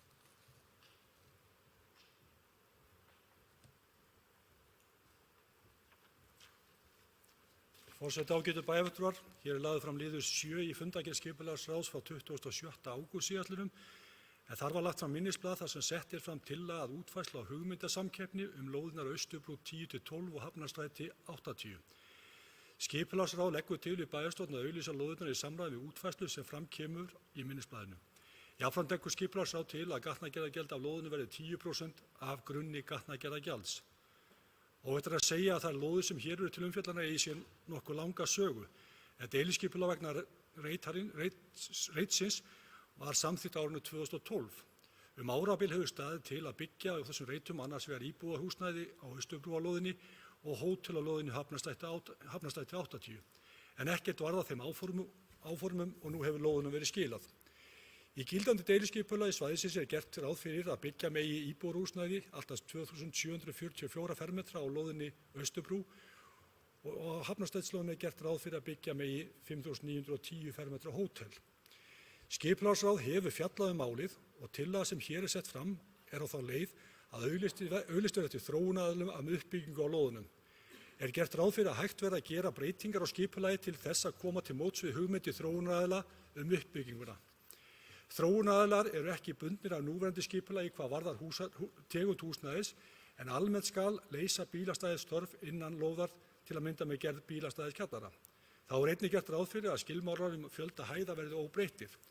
Lögð verði sú lína að hér verði blandaða byggð íbúða, verslunar og þjónustu og byggingarnar taki mið af yfirbragði aðliggjandi byggðar. Þetta er það sem kemur fram á minnisblaðinu.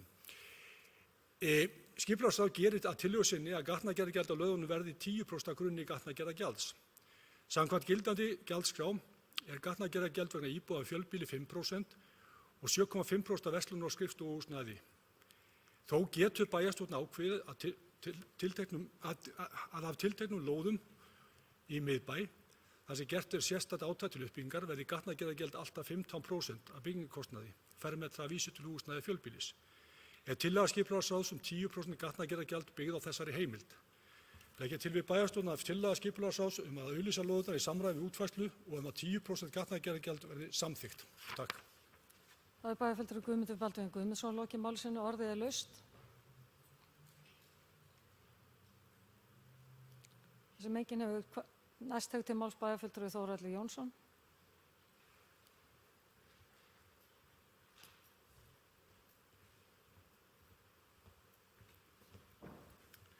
Forseti, ágætu bæjarfulltrúar, ég vil langa bara rétt að koma hér upp og fagna því að þessar lóðir skuli vera auglýstar enn á ný og vonandi fáum við einhverja skemmtilega hugmynd út úr þessu. Ég hafði pínu áhyggjur af því að í þeim miðbæjarhóp sem að ég starfa í að þar voru orðnar uppi pælingar að gera þetta bílastæði og það hugnaðist mér engan veginn. Þetta eru mjög álitlega lóðir til uppbyggingar og væri synd að taka þetta undir bílastæði. Þannig að ég fagna þessu mjög og vonandi fáum við eitthvað skemmtilegt þarna. Takk fyrir. Bæjarfulltrúi Þórhallur Jónsson lokið máli sínu. Ég ætla að biðja varaforseta að taka við stjórn og gefa mér orðið. Bæjarfulltrúi Hallabjörg Reynisdóttir tekur til máls. Forseti, ágætu bæjarfulltrúar, ég ætla eiginlega bara að koma upp og fagna þessu sömuleiðis. Ég er búin að bíða eftir að þessar lóðir yrðu auglýstar sem fyrst og bara mjög ánægð með að þessi komna núna hérna til auglýsingar og hvet skipulagsráð í að ég klára þessi skipulag sem við erum með til dæmis í kringum Þórssvæðið, íþróttasvæðið og Skarðshlíðina að fara að koma því í auglýsingu og láta ekki stoppa sig þar. Bæjarfulltrúi Halla Björk Reynisdóttir hefur lokið máli sínu og færi henni aftur stjórn fundarins. Takk fyrir það. Það þeir sem geta samþykkt að setja þessar lóðir í auglýsingu með 10% gatnagerðargjaldi gefið merki. Það eru 11, takk fyrir það. Þá komið að fjórða lið, sóknaráætlun Norðurlands eystra 2020-2024, atvinnumál, til máls tekur bæjarfulltrúi Hilda Jana Gísladóttir.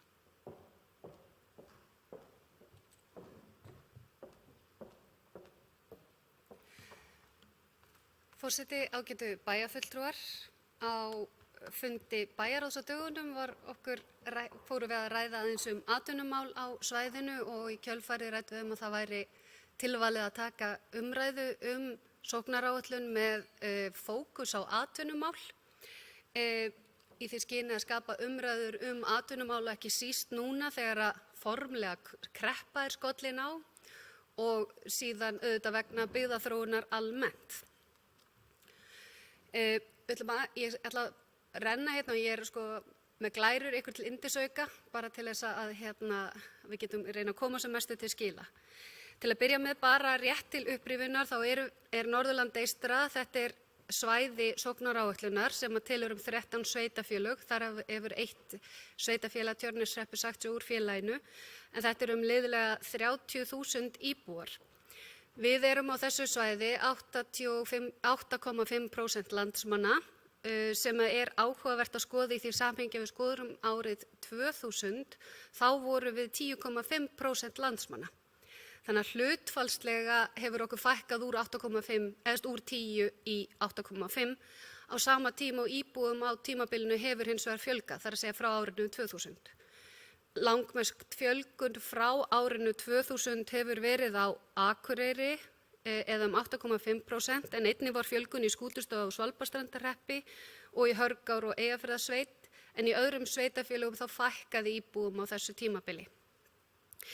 Á síðustu 20 árum þá hefur íbúum 50 ára og eldri fjölgað mikið í landshlutanum og einnig hefur ungu fólki á aldrinu 20-29 ára vist fjölgað en hins vegar hefur fólki 20 ára og yngri og fólki á bilinu 30-39 ára fækkað verulega. Til upplýsinga þá eru útsvarsstofn og atvinnutekjur á mann í landshlutanum voru nokkru lægri að landsmeðaltali ef við tökum árin 2008 til 2017 og í kjölfar efnahagshrunsins þá lækkaði útsvarsstofns og atvinnutekjur í takt við landsmeðaltal og hafa fylgt þeirri þróun síðan. En fjármagnstekjur lækkuðu einnig verulega í kjölfar hrunsins og hafa einungis hækkað lítillega síðan. Og manni líður svona að maður er farin að tala eftir hrun og núna kemur svona eftir COVID, þetta er svona 10-12 ára breytingar.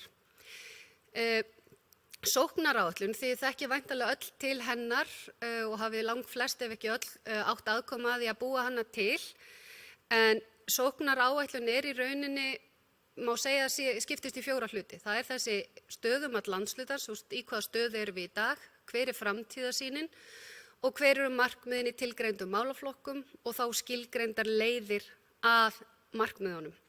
Í sóknaráætlunni sjálfri kemur fram stöðumatið, styrkleikar, veikleikar, ógnanir og tækifæri, áherslur á því hverju á að byrja á, hvað á að gera meira af, hvað mætti draga úr og hverju ætti að hætta.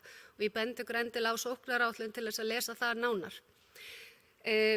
Og það er í rauninni í öllu samhengi dálítið gott og ekki síst núna þegar maður hugsa við samþykktum þessa sóknaráætlun fyrir árið 2020 til 2024, svo einhvern veginn skall á COVID, hefur það gjörbreytt okkar áherslum til sóknar.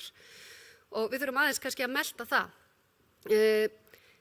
3 þættir eru líka nefndir til umhugsuna fyrir okkar svæði sérstaklega og það er breidd atvinnulífsins. Það er í rauninni töluverð breidd innan þessa landshluta. Mikið var rætt 4. iðnbyltinguna og tækifæri henni tengdu og sterk staða Akureyrar var talin sem einn af helstu styrkleikum þessa svæðis ef við tökum svona svæði almennt.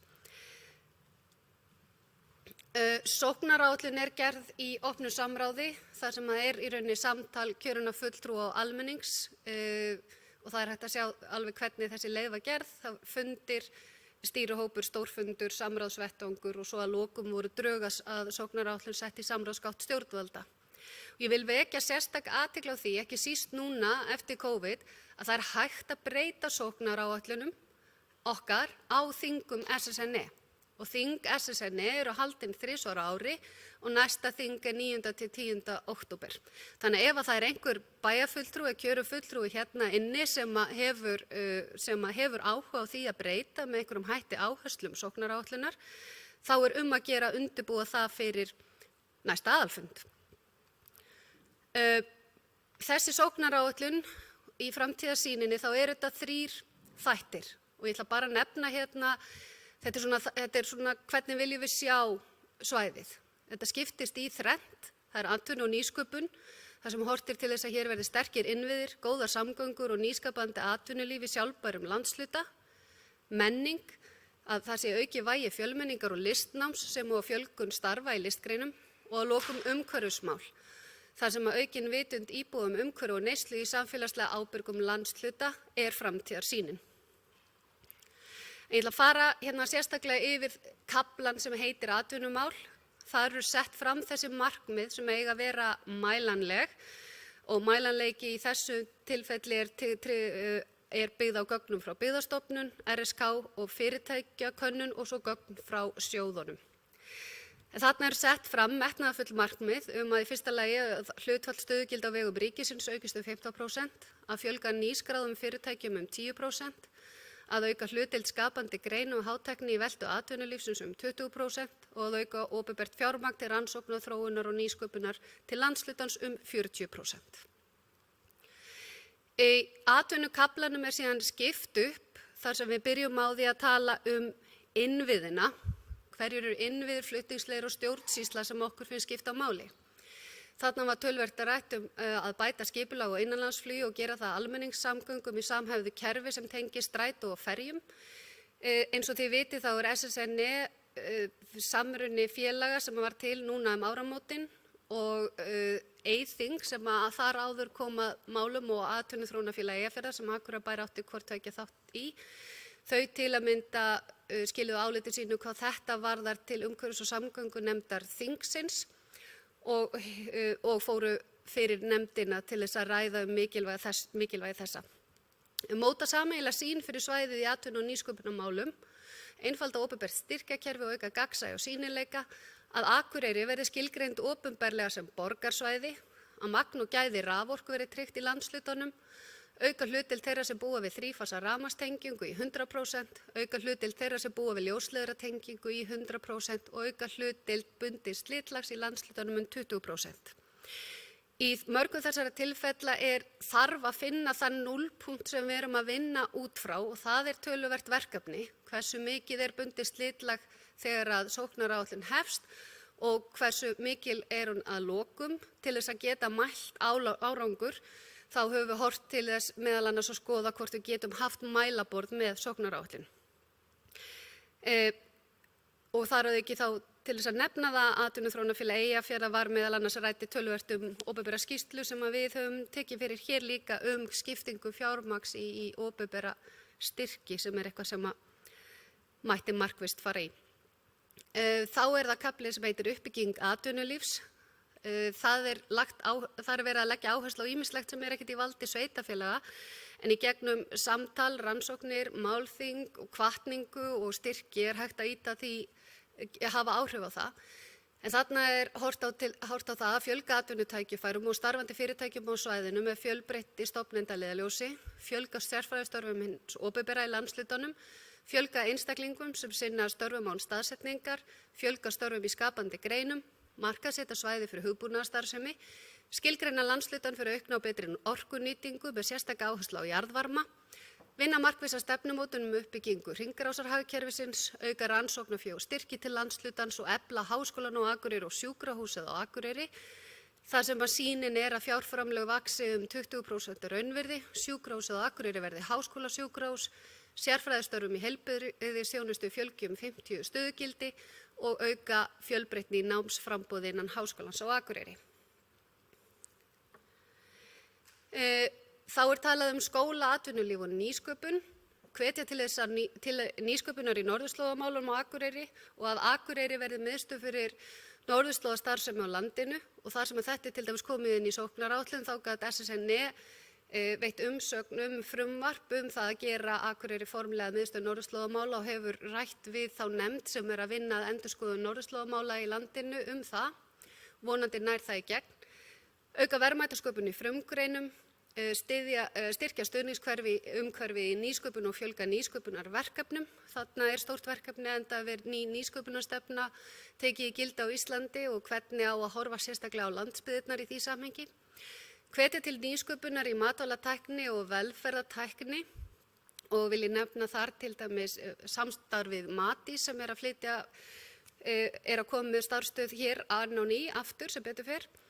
Efla þekkingu og kennslu í tækni, tölvu og iðngreinum á svæðinu og öllum skólastigum og stuðla nýsköpun í öldrunarþjónustu. Mig langaði að nefna, ég veit nú ekki hvort þið náðu að lesa þetta, jú, þeir eru öll með svo ungu fersk augu. Það fullt af verkefnum sem koma frá fyrri félögum sem að nýtast áfram. Mig langaði að nefna nokkur, ekki síst til þess að við aðeins hugsum það hvaða árangur hefur náðst. En það til dæmis skýrsla frá Eflu uppbyggingaráætlun fyrir Akureyrarflugvöll sem að nýttist okkur vel þegar kom að samtali Akureyrarflugvöll og flughlað og flugstöð.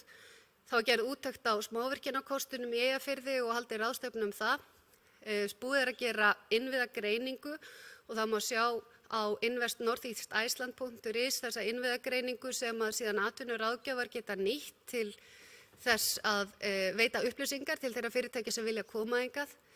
Business eitthvað sem við þurfum að halda áfram og horfa sérstaklega á, ekki síst í tengslu við raforkuna og ég hvet ykkur til að kíkja á heimasíðuna business.is.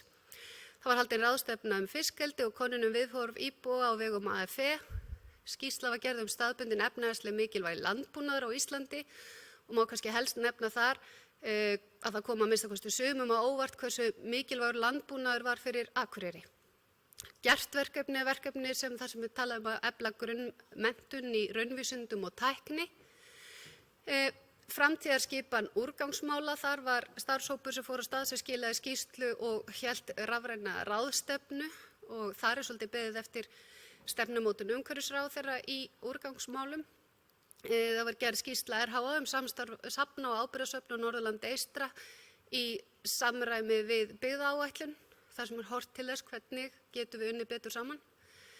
Það var haldið málþing með nýsköpunarniðurstöðu tækifæri dreifðar byggðar, skýrsla RHA menntunarþörf Eyjafjarðar og Þingeyjarsýslum, menningabrunnur sem gagnagrunnur menningatengda þjónustu sett á laggirnar.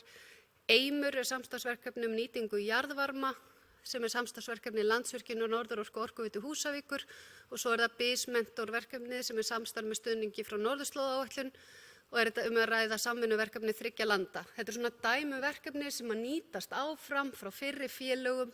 Þau eru ekkert horfin út í kosmosið, hvorki verkefnin nýju upplýsingarnar. Að því að mér var falið að tala atvinnumál sérstaklega, þá vil ég auðvitað segja að menning og umhverfismál eru líka atvinnumál og atvinnumál eru líka menningar og umhverfismál. Þetta auðvitað allt samhangandi og svolítið erfitt að sjá hvað hvað. En ég vil nefna það nokkuð dæmi. Það talað að auka tækifæri listamanna til að koma sér á framfæri næri heimabyggð, efla menningatengda ferðaþjónustu utan háannar, efla matvælaháttíðir á svæðinu samanber Local Food Festival, koma upp lífmassaveri, hvetja til nýsköpunar í nýtingu úrgangs og auka verðmætasköpun. Og því vil ég tala sérstaklega meginmarkmið menningamála að menntunarstig hækki 5%, að jákvætt viðhorf íbúa til menningar aukist 10%, að störfum í listgreinum fjölgi 10%, að fjármagn til menningamála aukist 10% og að hamingja innan landshlutans aukist árlega 5%. Þetta finnst mér alveg sérstaklega skemmtilegt, því að hamingja vissulega mæld í könnunum og held ég að minna okkur öll á svolítið að það eitthvað fleira sem fysiskt þarna á bakvið það sem við viljum hafa í sókninni okkar. Markmiðin í umhverfismálum að draga úr kolefnisspori landshlutans 50%, draga úr urðun óendurvinnanlegs úrgangs 40%, að endurvinnslu hlutfall sé ekki undir 70% á svæðinu öllu, 80% af lífrænum úrgangi verði hluti af hringrásarhagkerfinu og 10% af skólpi verði hluti af hringrásarhagkerfinu. En það er hægt að setja stefnu og setja sér háleit markmið, en hvað svo? Hvernig vinnum við áfram í þessu? Það má segja að við skiptum SSNE upp í þessi svið, þar að segja við erum með atvinnuráðgjöf og þróun, með uppbyggingarsjóð, áhersluverkefni, menningarmálin fá sér fókus og svo það byggðaþróun. Til þess að við áttum okkur aðeins á þessu, þá getum við séð bara að á uppbyggingarsjóður árið 2020, þá voru 82 verkefni sem að fengu samtals 76 milljónir króna. Það voru 32 verkefni á sviði atvinnuþróunar og nýsköpunar styrt samtals 38 milljónir og 50 verkefni á sviði menningar styrt samtals 38 milljónir. Til þess að bara rétt varðandi uppbyggingarsjóð, hann er samkeppnissjóður og er einmitt hluti af sóknaráætlun, en sjóðurinn hefur það hlutverk að veita verkefnistyrki til umhverfismála, atvinnuþróunar og nýsköpunar og menningarmála, auk stofn- og rekstrarstyrki til menningarmála. Sjóðurinn styrkir að jafnaði ekki meir en 50% heildarkostnaði verkefna og auglýsa skal opinberlega að minnst einu sinni ári eftir umsóknum styrki til verkefni sem samræmast sóknaráætlun landshluta. Svo er eitt sem ég vil bara taka sérstaklega fram, að stofnanir, opinber hlutafélög og samtök í meirihluta eigu ríkis eða sveitarfélaga skuli að jafnaði ekki vera leiðandi aðili í verkefnum sem styrktur af uppbyggingarsjóði landshlutana. Og þetta held ég að sé mikilvægt fyrir okkur að vita þegar kemur að leiðbeiningarhlutverki okkur og hvatningu til þess að fólk sækjum í sjóðin. Dæmi verkefni sem hafa verið núna í uppbyggingarsjóði eru Súlur Vertikal, þróun og uppbygging þaravinnslu, sundmagarvinnsla á markaður, nýting lághita til frosthurkunar, Grímsey markaðsátak og Hrísey markaðsátak, Norðurstrandaleiði, nýsköpun í prjónaiðnaði, stelpur rokka, lífræn ræktun með notkun fiskúrgangs, fiskeldi á landi, jóga og hugleiðslusetur og fjarnet íslensku þjálfara, svo eitthvað sé nefnt. Áhersluverkefni, við tölum bara þau áhersluverkefni sem að voru samþykkt núna árinu 2020. Þá var það Akureyrarflugvöllur, næsta gáttin í landið sem fekk 7 milljónir.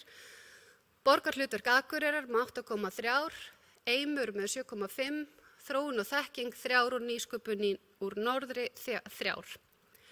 Hérna vildi ég líka bara á næstu glæru vekja athygli á nokkrum verkefnum sem hafa verið áhersluverkefni árið 2018-19 og þau eru auðvitað ansi fjölbreytt og þetta er eitthvað sem er vel þess virði að hugsa, eigum við að forgangsraða með öðrum hætti, þurfum við að skilgreina þetta að vera stærri styrkir til færri aðila eða fleiri til færri og svo framvegis. Það var auka úthlutun vegna COVID. Við landshlutasamtökin sameiginlega unnum mikla vinnu í kringum COVID og funduðum meðal annars með ráðherra sveitarstjórnarmála, Sigurð Inga, og hann samþykkti í rauninni á endanum að fara í auka úthlutun. Þarna væri í gegnum sóknaráætlun, enda bentum við á að þarna væri tilbúin farvegur til að koma fjármagni fljótt í vinnu. En þeir skrifuðu undir Sigurður Ingi Jóhannsson, samgöngu- og sveitarstjórnarráðherra og Eyþór Björnsson, framkvæmdastjóri SSNE viðaukasamning við samning sóknaráætlun, en markmiðið var að vinna gegn samdrætti í hagkerfinu í kjölfar COVID-19 og styðja við verkefni á landsbyggðinni. En þetta voru samtals 200 milljónir. Framlag ríkisins til Norðurlands eystra var 29,6 milljónir og landshluta-samtökin gerðu tímabundnar ráðstafanir í rekstri og bættu við 12,5 milljónir við þá upphæð og var því heildarfjárhæðin 42,1. Ég vil bara nefna nokkur dæmi úr þessari COVID-úthlutun sem var endurskipulagning ferðaþjónustu í Grímsey, stofnun þróunarvettvangs í matvælavinnslu á Akureyri, ræktun og heitsjávarrækju með jarðvarma, hátækni gróðurhús, fyrsti áfangi, hvíta perlan, heilsulind, framleiðsla á vörum úr snyrtivörum og mjólk, upptökur á symfónískri tónlist fyrir alþjóðlega nafnþreyingariðnað, fund og ráðstefnur heim og miðbærin hjarta Akureyrar, næstu skref ferðumst innanbæjar. En hvað gerir þá SSNE annað en að veita styrki? Þetta félag var stofnað og það voru skýr markmið sett fram og hlutverkið er að efla Norðurland eystra sem eftirsótt til búsetu og atvinnu og stofnun SSNE byggir á faglegum ávinningi, auknum slagkrafti, skilvirkari vinnu og auknum sóknarfærum til að auka fagþekkingu innan stoðstofnun og starfsvæði SSNE. En það voru 3 til 4 starfsmenn á þessum 3 stöðum og við teljum að sameina geti þau haft mun meiri slagkraft. SSNE skal vera sterkur bakhjarl aðildarsveitarfélagana í sameiginlegum málum og stuðla að góðu mannlífi, lifandi menningarlífi og öflugri atvinnustarfsemi á svæðinu. Hlutverk SSNE er að þjónusta sveitastjórnir, okkur sem hérna situm, og atvinnulíf á starfsvæði landshlutasamtakana til að ná fram framangreindum markmiðum með eftirfarandi hætti. Það er að innleiða og fylgja eftir sóknaráætlun og byggðaáætlun, þar að segja með úthlutun fjármuna og styrkja til einstakra verkefna, svo sem mælt er fyrir í lögum byggðaáætlun og sóknaráætlun.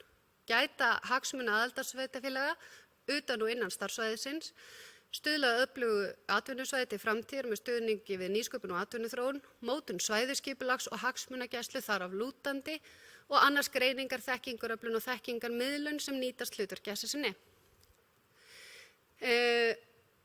Þetta var komið. Mig langar að nefna nokkuð dæmi þau verkefni sem hefur verið að vinna árið 2020, auk auðvitað allra hinna verkefnana. Það er náttúrulega mikil vinna verið hreinlega bara púsla þessu saman. Félagið tók auðvitað bara til starfa í janúar og framkvæmdastjóri kom til starfa í lok febrúar, þannig að þetta er nú ekki margir mánuðir. En SSNE kom með öflugum hætti inn í COVID, svona afleiðingar. Þau tóku saman upplýsingasíðu eftir samantekt og samráð við atvinnulífið og kom þeim upplýsingum á framfæri við þingmenn og sveitarstjórnarfólk og aðra hagaðila á svæðinu. Héldu töluvert af samráðsfundum, meðal annars með Markaðsstofu Norðurlands, Byggðastofnun, Fjármálaráðuneytinu, ráðherra sveitarstjórnarmála, önnur landshlutasamtök og kjörna fulltrúa. Þá er tekið til starfa starfshópur listnám á háskólastigi þar sem verkefnastjóri menningarmála er að horfa sérstaklega til þessa mikilvæga máls. Við höfum tekið þátt í samtali norðurslóðum með samstarfshópi efnahagsþróun á norðurslóðum. Við höfum verið að vinna bæði sameiginlega landshlutasamtökin og í samvinnu við ríkið hvernig aðgerðir í nýsköpunarstefnunar á landsbyggðinum eigi að líta út. Við erum núna að vinna í íbúakönnun í samstarfi önnur landshlutasamtök sem er í gangi akkurat núna. Gerðum samningu umhverfisráðuneytið greiningu tækifæra og áhrifa friðlýstra svæða og nærsvæði þeirra og í samstarfi við Íslandsstofu er verið að vinna að því að auka samskipti milli útflutningsfyrirtækja og Íslandsstofu á svæðinu. En hvernig virkar þetta svo? Hvernig höfum við áhrif á þetta allt saman? Því þetta er okkar félag. Þetta er félag sem við stjórnum. Við kjörnir fulltrúar á Norðurlandi eystra. Þing SSNE fer með æðsta vald landshlutasamtakanna innan marka og samþykkta þessa. Ársþing er haldið árlega, aukaþing 2 sinnum á ári. Og eins og áður segir, þá er þar heimild til þess að koma með nýjar áherslur inn í sóknaráætlun, taka aðrar áherslur út og sóknaráætlun ákveður í hvað fjármunirnir og áhersla starfsmannanna fara. Þingfulltrúar sem eru það formlega, sem eru flestir hér í bæjarstjórn, þeir hafa málfrelsi, tillögurétt og rétt til atkvæðagreiðslu sem eru löglega framkomnar á þingunum. Þeir sem hafa málfrelsi og tillögurétt eru fjölmargir aðilar, þar má nefna þingmenn, allir sveitarstjórnarmenn, framkvæmdastjóra sveitarfélaga, fulltrúar opinberra stofnana, fræðastofnana, stéttarfélaga, formlegra samtaka, atvinnulífsins og þeir sem eru í fagráðum eða undirnefndum SSNE. Málfrelsi og síðan rétt til setu eiga allir einstaklingar og lögaðilar sem eiga lögheimili og starfsvæði landshlutasamtakanna. Þannig að þetta er töluvert opið. Síðan er það stjórnin sem á að stýra málefnum SSNE milli þinga og framfylgja samþykktu þinga stefnu, framtíðarmarkmið, starfsáætlun, fjárhagsáætlun og öðru samþykktum þinga SSNE. Þannig að markmið er að kjörnir fulltrúar allt svæðið fara með þetta vald og ákveða hvernig þau vilja hafa þetta ef að þau bara leggja sig fram við það. Að lokum, áður en ég gef orðið laust og vonast til þess að það verði umræður atvinnumál hér á svæðinu. Starfsmenn SSNE hyggjast funda með kjörnum fulltrúum á starfsvæðinu núna, fljótlega, helst fyrir þennan aðalfund sem er 9. og 10. október, þar sem sérstaklega er verið að ræða forgangsröðun verkefna sóknaráætlunar og forgangsröðun verkefna skrifstofunar og undirbúa þennan aðalfund og vekja athygli á því að við höfum vald þarna inni. Og þetta held ég að skipti töluverðu máli og bæjarstjórn Akureyrar mun að sjálfsögðu funda með þeim og hvetja okkur öll til þess að vera eiga í góðu samtali og samstarfi þarna til þess að okkar sjónarmið komist á framfæri. Við erum þá líka að leggja mikla áherslu á upplýsingagjöf. Það er fréttabréf sem hægt er að vera áskrifandað sem kemur mánaðarlega. Heimasíðan er í loftinu, ssne.is. Við erum með Facebook-síðu, fundagerðir að sjálfsögðu opinberar og sendar nefndum bæjarins og síðan er það þing félagsins 3 sinnum á ári sem er líka nýtt til upplýsingagjafar. Ég ætla að láta þessu lokið þessum heillanga inngangi mínum. Ég vona að þessi umræða hafi að einhverju leyti kveikt ykkar svona vangaveltur atvinnulífið. Þegar eins og ég segi, við erum stödd í því sem formlega er skilgreint nú sem kreppa. Það er COVID, það er byggðaþróunin er flókin. Við þurfum á öllu afli og kröftum að halda allra þeirra sem vettlingi geta valdið til þess að byggja upp atvinnulíf á þessu svæði. Það er bæjarfulltrúi Hilda Jana Gísladóttir. Lokið máli sínu næst tekur til máls bæjarfulltrúi Gunnar Gíslason.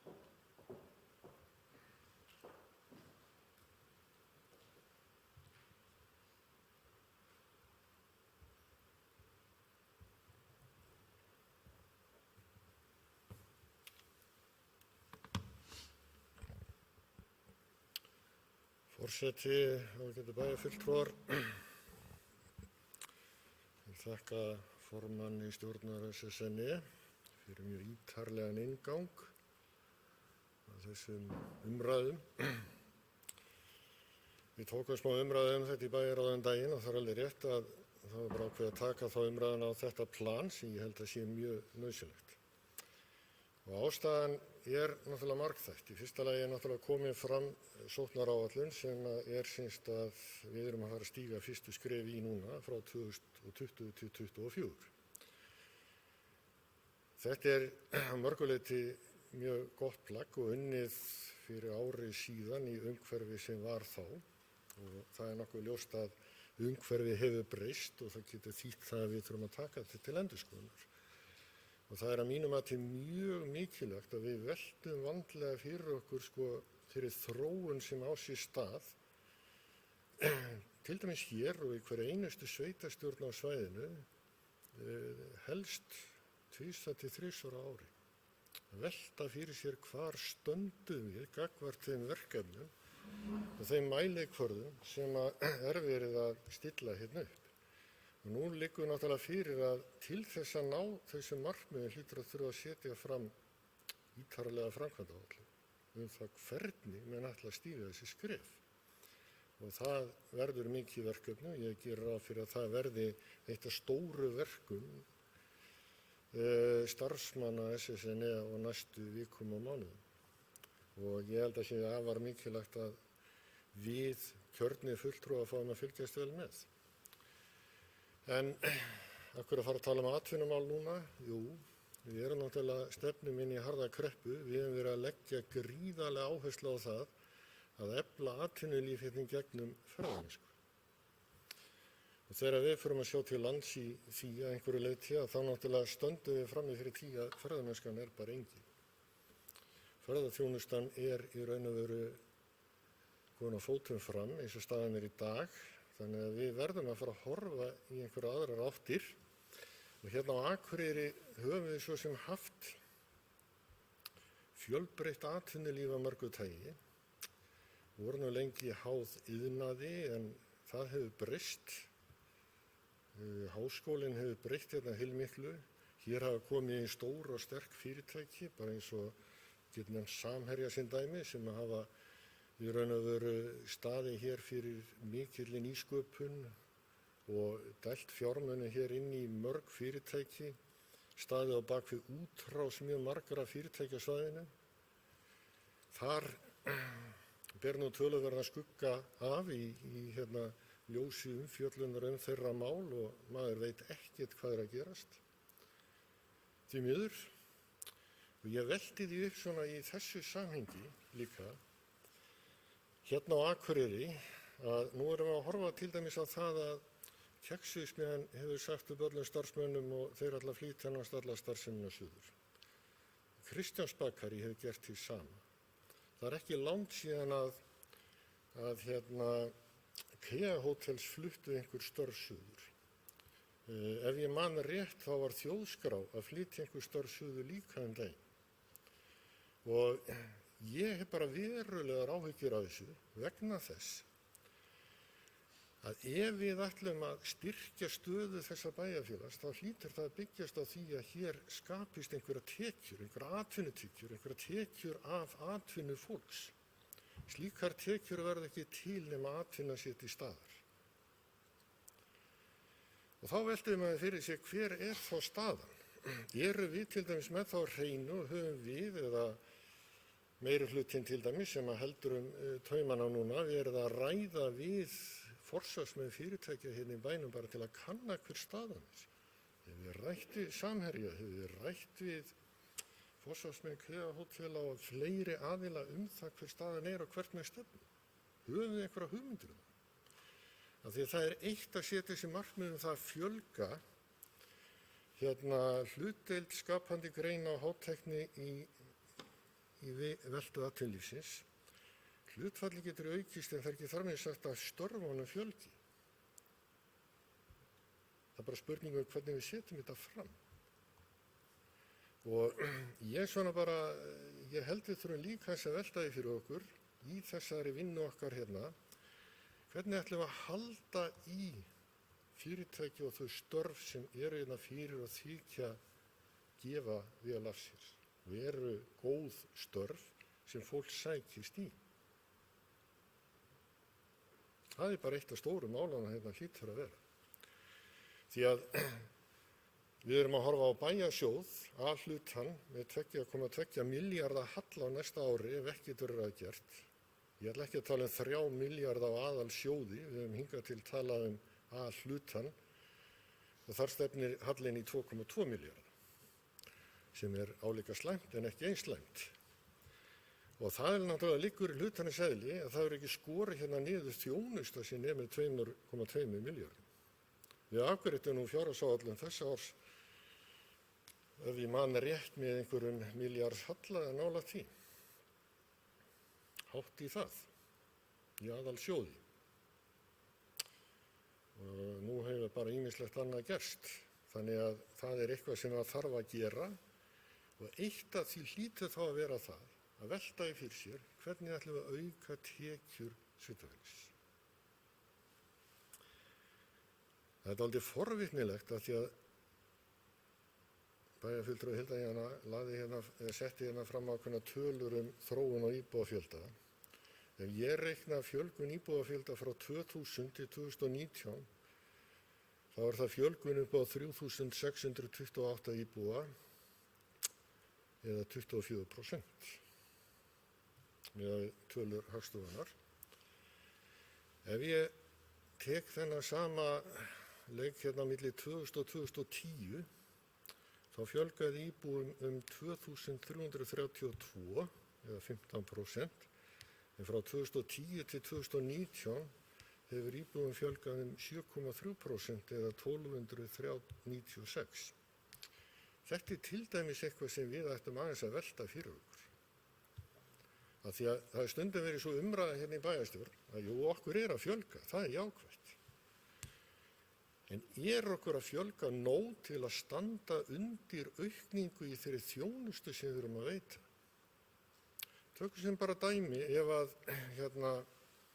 ef þessir 1100, ef við hefum haldið sömu íbúafjölgun, þá væri 1100 fleiri íbúar á Akureyri. Hvað þýddi það í skatttekjum? Bara pæling. Og þá getum við velt í fyrir okkur, ætlum við ekki að fara að gera eitthvað til þess að auka og styrkja þessa íbúafjölgun sem við þurfum til þess að standa undir þessi kerfi sem hefur verið byggt hérna upp. Við náum ekki íbúafjölgun í bæinn að neinu viti nema við bjóðum upp á einhvers konar atvinnu. Og það er alveg rétt að það má gera þá ýmsa lund eins og bæjarfulltrúi Hilda fór hérna yfir og ég tek heils hugar undir að við þurfum að vinna eftir og það er margt mjög gott í þessu plaggi. Til að bara taka sem dæmi lífmassaverið sem ég hef mikinn áhuga á, að mér finnst við þurfa bara að fara að stíga ákveðin skref í því verkefni. Ég veit að það mun kosta, að það mun líka að gefa af sér. Og við þurfum að fara að reikna okkur einhvern veginn í haginn og taka mið af þessu. Þetta líka hluti af því sem að fólk horfi núna til þegar flytur í svona sveitafélög. Það eru umhverfismál, það eru skólamál, það eru uppeldismál, leikskólarnir og fleira. Það er fullt af tækifæri sem standa frammi fyrir okkur í dag og við verðum að fara að velta því fyrir okkur hvernig við ætlum að nýta. Og það er líka staðreynd að sveitafélögin hérna í kring hafa verið að bjóða lóðir á mjög hagstæðum kjörum og fólk er að byggja þar. Ég gerir fastlega ráð fyrir að margt af þessu fólki sækja atvinnu hérna inn á Akureyri, en það greiðir þá útsvar annar staðar, en sækja þjónustu hingað. Og þetta er einn hluti af þeim vanda sem við stöndum frammi fyrir, það er hvernig við náum að jafna þarna á milli. Þannig að við séum ekki að standa undir þjónustu sem aðrir eru raun að vera að taka tekjur út á. Ég held að það bara verði allir átta sig á því að það þarf með einhverju móti að jafna þetta líka. Þannig að það eru margháttuð verkefni sem bíða okkar og þetta er ekki bara sveitafélög hérna í kring. En sem er tilkomið Vaðlaheiðarganga, það náttúrulega er ekkert vandamál að sækja vinnu á Húsavík eða frá Húsavík og hingað á þar fram til götu. Þannig að það er ekkert að því að horfa til þess að byggja upp atvinnutækifæri þess vegna handan Vaðlaheiðar, til að ég standi í vegi fyrir því. En ég held að það sé mjög mikilvægt að við horfum á þetta í samhengi og við höfum gríðarlega þörf fyrir það núna að fjölga íbúum í bænum. Og þá held ég að sé nú bara fyrsta verkefnið. Hvernig ætlum við að verja störfin sem eru hérna nú þegar? Öðru lagi, hvernig ætlum við að fjölga? Getum við fengið fyrirtækin í þriðja lagi til þess að vinna með okkur í að fjölga? Skipulag, sett okkur einhver stefnu og línu. Erum við í nógu góðu samstarfi til dæmis í háskólan það hvernig við sækjum meira í styrki í þessa rannsóknarsjóði sem eru til staðar. Ég hef stundum á tilfinningunni og ég ætla bara að varpa þeirri tilgátu hérna fram. Ég hef einhvern veginn á tilfinningunni að það sé í raun og veru gerðar meiri kröfur til fræðimanna hérna út á landi sem er að sækja styrki heldur en til fræðimanna á höfuðborgarsvæðinu. Þetta er fáránlegt að segja þetta. Ég hef þetta stundum á tilfinningunni þegar ég er að skoða hvernig úthlutanir eiga sér stað, á hvað forsendum þær byggjast og hvað hefur verið lagt í umsóknirnar. Og það er ekki eðlilegt hversu hátt hlutfall umsókna sem hefur lögð gríðarleg vinna í og sendar í Rannís og aðra rannsóknarsjóði hefur verið hafnað á mjög undarlegum forsendum í sumum tilvikum. Og skiptir þetta einhverju máli? Já, það skiptir máli hvort við erum að fá hérna inn á svæðið 40 til 100 milljónir í verkefni, í rannsóknarverkefni og rannsóknarstyrki eða ekki. Þetta er bara ígildi fleiri stöðugilda. Þannig að við getum velt þessu fyrir okkur. Við getum líka velt fyrir okkur hvort við séum að styðja nægilega vel við sjúkrahúsið til að ná stöðu háskólasjúkrahúss. Höfum við verið að leggja vinnu í það með sjúkrahúsinu, höfum við boðið frá starfskraft okkar í þetta.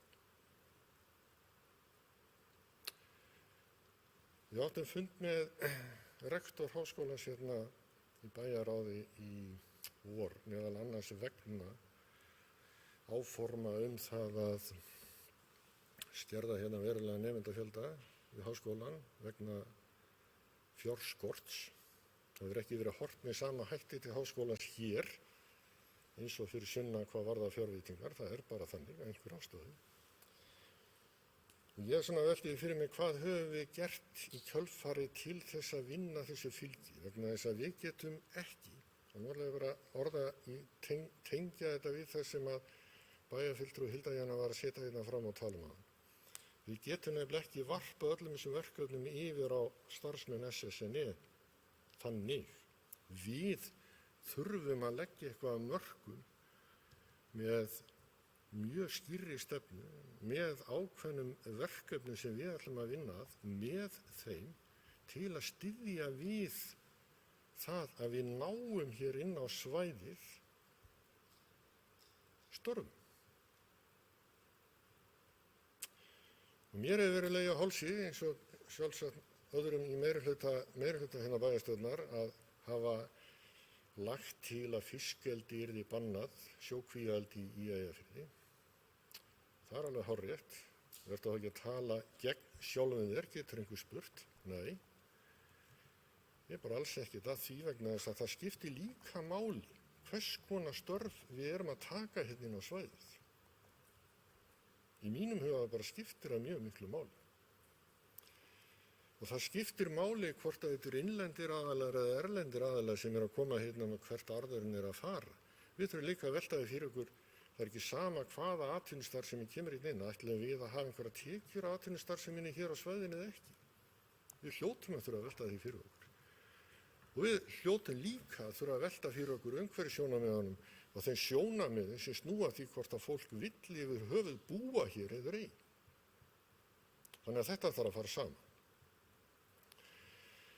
Ég ætla ekki að hafa þetta lengra núna, ég bara velti þessu hérna upp vegna sem mér finnst, og ég reikna með að ég fái svör við einhverjum af þeim spurningum sem ég velti hérna upp, en mér finnst við þurfa að velta þessu mjög vel fyrir okkur hvað erum að fara að gera. Og það er algjörlega klárt að fyrsta verkefni okkar núna á þessum tíma ætti að vera hvernig aukum við tekjur áður en við förum í önnur verkefni. Takk. Það er bæjarfulltrúi Gunnar Gíslason lokið máls sinn. Næst tekur til máls bæjarfulltrúi Ingibjörg Ísaksson.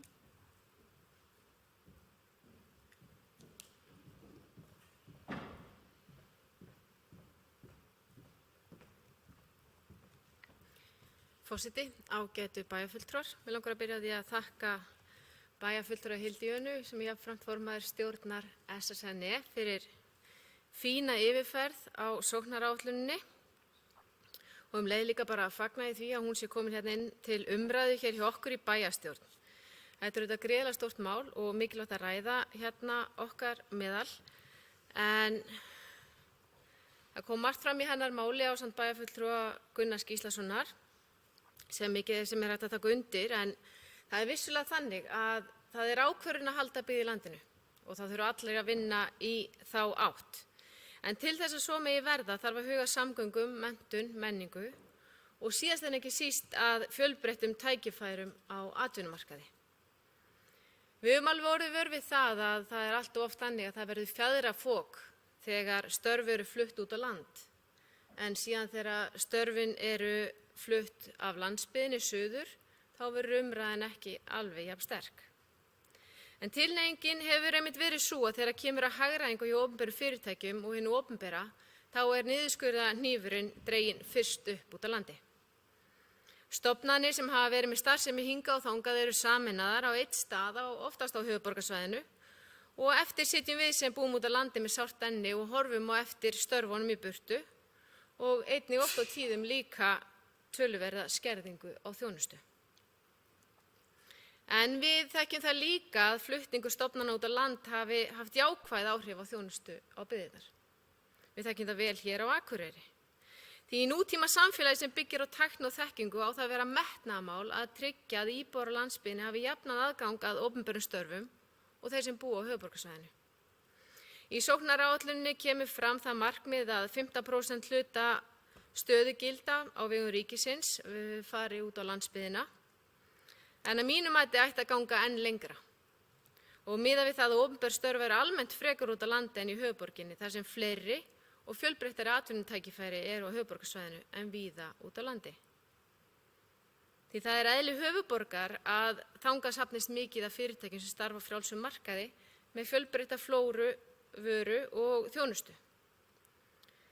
En við höfum orðið vör við það hér á Akureyri að langskólagengi fólk oft í vandræðum með að finna störf við sitt hæfi. Og oftar en ekki er það þannig að unga fólki okkar snýr ekki aftur heim eftir nám því að viðeigandi störf eru ekki til staðar. Við vitum það að fjölbreytt störf styrkja samfélögin okkar og byggja þau upp og auka tekjur þeirra.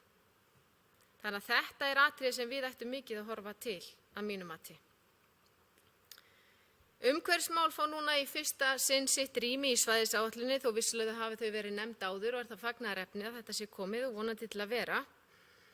Í ljósi þess langar mig aðeins til að koma inn á umræðunni lífmassaverið en ég man eftir því að það var stofnaður vinnuhópur hér á svæðinu varðandi sorpmál og hvernig þau ættu að vera kannski til framtíðar litið og það var samstarf á milli sveitarfélaga eða samtal á milli sveitarfélaga og mér langar svona aðeins að spyrjast fyrir hvernig sú vinna eða hvar hún stödd, sú vinna ef einhver getur svarað því hér inni og eins líka hvort eitthvað hafi verið rætt lífmassaverið og möguleikana á því.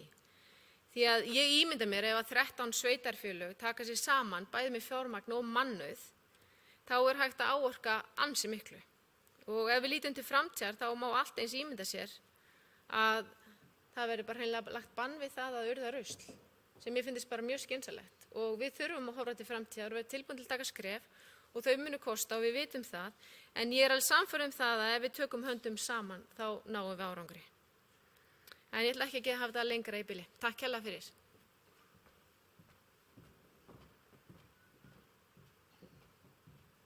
Það bæjarfulltrúi Ingibjörg Ísaksen lokið máli sínu. Næst tekur til máls bæjarfulltrúi Guðmundur Baldvin Guðmundsson.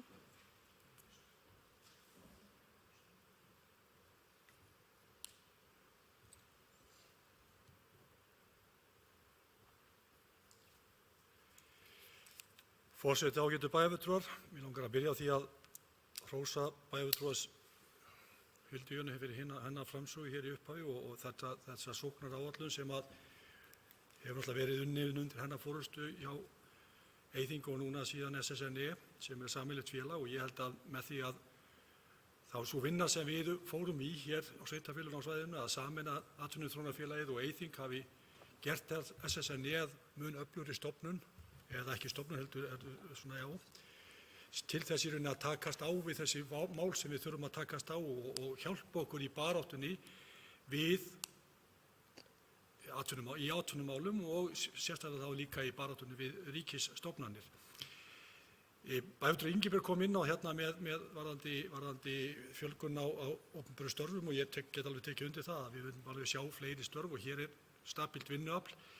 En það svolítið gaman að því þegar við erum að tala fjölgun og hvernig þróun hefur verið og við þurfum að bæta við og svo framvegis að þá, ef maður skoðar bara þessa tölu frá árinu 2000 og til dagsins í dag, þá hefur okkur Akureyringum eins og hefur komið hérna fram fjölgað. Okkur hefur fjölgað 23-24% á þessu tímabili eða 3.600 manns tæplega og það bara nokkuð góð fjölgun. Ef við berum þetta saman við Reykjavík þá fjölgun í Reykjavík 19,3%. Það minni fjölgun á sama tíma heldur en Akureyri. Það sem hins vegar vandamálið það eða kannski það sem að Reykjavík nýtur góðsæði það mikla fjölgun á þeim sveitarfélögum sem eru í kringum Reykjavíkurborg og þeir njóta náttúrulega góðs af því en á sama tíma og okkur hefur fjölgað hér 3.600 manns tæplega þá hefur íbúum í nágrannasveitarfélögum okkar fækkað ríflega 1.000 manns. Og það mikið áhyggjuefni hvernig þetta að þróast hjá okkur. Ég get alveg tekið undir það að það mikilvægt að við fjölgum hér íbúum en þó megum við ekki gleyma því að fjölgun hefur verið plús, við höfum séð, okkur hefur verið að fjölga, okkur ekki fækkað og það ýmis tækifæri sem hafa verið hérna. Auðvitað það áhyggjuefni hvernig við sjáum fyrirtæki fara frá okkur og menn velta við sig höfum við ekkert gert. Við höfum á undanliðnum ári verið að berjast fyrir ýmsum málum. Ég nefni bara flugvöllinn sem dæmi að nú búið að setja í gang hönnun á flugvöllinum og við vonumst til þess að framkvæmdir fari fljótlega af stað við flugvöllinn. Þetta mun skipta okkur gífurlegu máli hér á svæðinu. Á sama tíma líka höfum við verið að berjast fyrir því og lagt okkar að mörkum eins og við mögulega getum í raforkumálum og núna sjáum við Hólasundslínu verða veruleika og vonandi með bættum vinnubrögðum Landsnets að þá sjáum við blöndulínu verða veruleika næstu árum líka. Þetta skapar okkur vissulega tækifæri og þar þurfum við að horfa til þess að nýta okkur þá orku sem að þá kemur inn á þetta svæði. Bæjarfulltrúi Gunnar myndist á það að við verðum kannski í samstarfi og samvinnu við fyrirtæki. Það þó hins vegar þannig að ég veit ekki betur en að bæði bæjarstjóri og forseti bæjarstjórnar hafi tekið snúning á helstu og stærstu fyrirtækjum bæjarins hér og farið yfir stöðu mála í atvinnulífinu. Það eitt sem að til að mynda Samherji, fyrirtæki sem að Bæjarfulltrúi Gunnar minntist sérstaklega á, hefur til að mynda verið mjög áfram fiskeldi og hefur akkúrat verið líka mjög áfram að bæta, þeir hafa dregið hér inn alls konar sérhæfða starfsemi í tengslu við sína starfsemi. Við sjáum það hvernig bara nýjasta frystihúsi út á Dalvík og frystihúsi hér á Akureyri hefur í rauninni dregið til sín tækniþekkingu. Þeir hafa líka áhuga á fiskeldi en við erum svo sem búin að skella í lás með það, eða bæjarstjórn hefur ályktað það að við viljum ekki sjá þegar það sé að meirihluti hefur ályktað það. Þannig að eitt svona dæmi það hvernig við ættum og hefðum kannski átt að eiga samtali við það ágæta fyrirtæki áður en við fórum að rjúka hér á stað með einhverja bókanir. Við hefum bara hugsanlega getað tekið þá umræðuna við þessa stóru aðila af því að við erum að tala það.